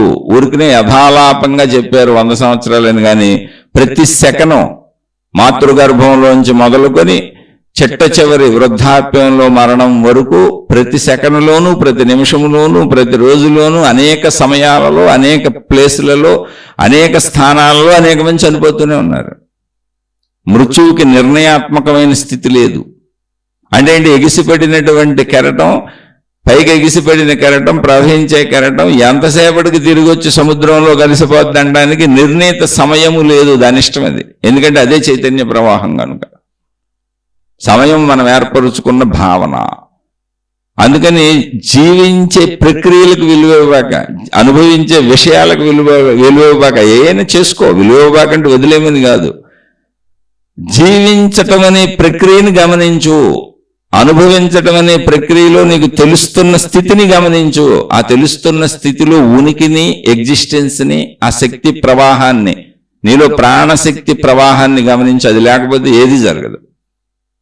అలాగే నువ్వు అనుభవించేటప్పుడు ఎదుట దానిలో కూడా ప్రాణశక్తి ప్రవాహం లేకపోతే నువ్వేది అనుభవించలేవు. ఈ గమనిక చూడు, ప్రాణశక్తిని కలుసుకుంటుంది పదార్థ రూపంలో, మనుషుల రూపంలో, సృష్టి రూపంలో ఉన్నదంతా ప్రాణశక్తి ప్రవాహమే. అంటే సముద్రములోని నీరే సముద్ర కెరటమై ఎగిసి మళ్ళీ సముద్రంలోనే పడిపోయింది. ఎగిసిపోయినప్పుడు కెరటం అన్నాం, కలిసిపోయినప్పుడు సముద్రం అన్నాం, ఎగరక ముందు సముద్రమే అన్నాం. జస్ట్ ఎగిరిన స్థితిలో అది సముద్రంలోనే ఎగిరింది, సముద్రంగానే ఎగిరింది, సముద్రమై ఉండే ఎగిరింది, సముద్రపు నీటితోనే ఎగిరింది. కానీ కెరటము అలా తరంగం అని పిలిచాం అంతే. సృష్టి కూడా అంతే, అలా ఎగిసిపడిన స్థితిలో సృష్టి కనబడుతుంది. గమనిస్తే అదంతా శక్తి ప్రవాహము. కాబట్టి దాన్ని అర్థం చేసుకునే ప్రయత్నం చేస్తూ ముందుకు సాగుదాం. ఏ సందేహాలున్నా ఎన్నిసార్లైనా అడగండి, చెప్పిందే మళ్ళీ చెప్పుకుందాం. అది అనుభవం అయ్యే వరకు చెప్పుకుంటానే ఉందాం. ఎందుకంటే ఇది ఆధ్యాత్మిక చదువు, కేవలం ఒక పాఠ్యాంశంగా చెప్పుకుంటున్నాం. పాఠశాలలో విద్యార్థులు వింటున్నట్టుగా వింటున్నాం, పాఠశాలలో విద్యార్థులు చదువుకుంటున్నాం, పాఠశాలలో విద్యార్థులు మననం చేసుకుంటున్నట్టుగా మననం చేసుకుంటున్నాం. ఏ సందేహాలు వచ్చినా మళ్ళీ విశ్లేషించుకుందాం, చెప్పుకుందాం. ఎందుకంటే ఈ ఆత్మజ్ఞాన పాఠ్యాంశాలను మనకు అందించెళ్ళిన మహాత్ములు ఎంతో మంది ఉన్నారు. ఎన్నో గ్రంథాల రూపంలో ఇవి అందించెళ్ళారు పాఠ్యాంశాలు. కాబట్టి ఏ సందేహం వచ్చినా వాటిల్లో వెతుక్కొని మళ్ళీ మన సందేహాలు తీర్చుకునే ప్రయత్నం చేసుకుందాం. నేను చెప్పే పద్ధతి నచ్చినోళ్ళు, విధానం నచ్చినోళ్ళు, అసలు నేను చెప్పింది అర్థం కానోళ్ళు, ఈయన చెప్తుందంత గందరగోళంగా ఉందనుకునేవాళ్ళు, నచ్చని బ్యాచ్ అంతా కూడా హాయిగా మీ మార్గాల్లో మీకు నచ్చిన విధానాల్లో హాయిగా సాగిపోండి. ఎవరిది ఏ తప్పు కాదు. లోకో భిన్న రుచి. అనేక మందికి అనేక రకములైనటువంటి అభిప్రాయములు, ఆలోచనలు ఉంటాయి. అనేక మందికి అనేక రకాలుగా ఇక్కడ అర్థమవుతూ ఉంటుంది. నాకు ఎలా అర్థమైంది, నేను ఇందులో సాగుతున్నాను. అర్థమైన వాళ్ళు కొంతమంది ఇది వింటూ మాకు అర్థమవుతుంది చెప్పమని అడుగుతున్నారు కనుక వాళ్ళతో పంచుకుంటూ ఇది నాలో ఈ భావాలను పెంచుకుంటూ సాగుతున్నాను. అర్థం కాని వాళ్ళు, ఇది వ్యర్థం అనుకునేవాళ్ళు, నచ్చని వాళ్ళు దయించి నన్ను క్షమించి నేను ఒక సామాన్యుడనన్న విషయాన్ని నేనే వినయంగా సవినయంగా మీకు తెలియజేసుకుంటున్నాను. కాబట్టి నన్ను క్షమించి మీ దారుల్లో మీరు హాయిగా సాగిపోండి. శుభమస్తు. మీకు మీ కుటుంబ సభ్యులకు మేలు చేకూరుగాక. మరలా మరొక కొత్త శీర్షికతో కలుసుకుందాం.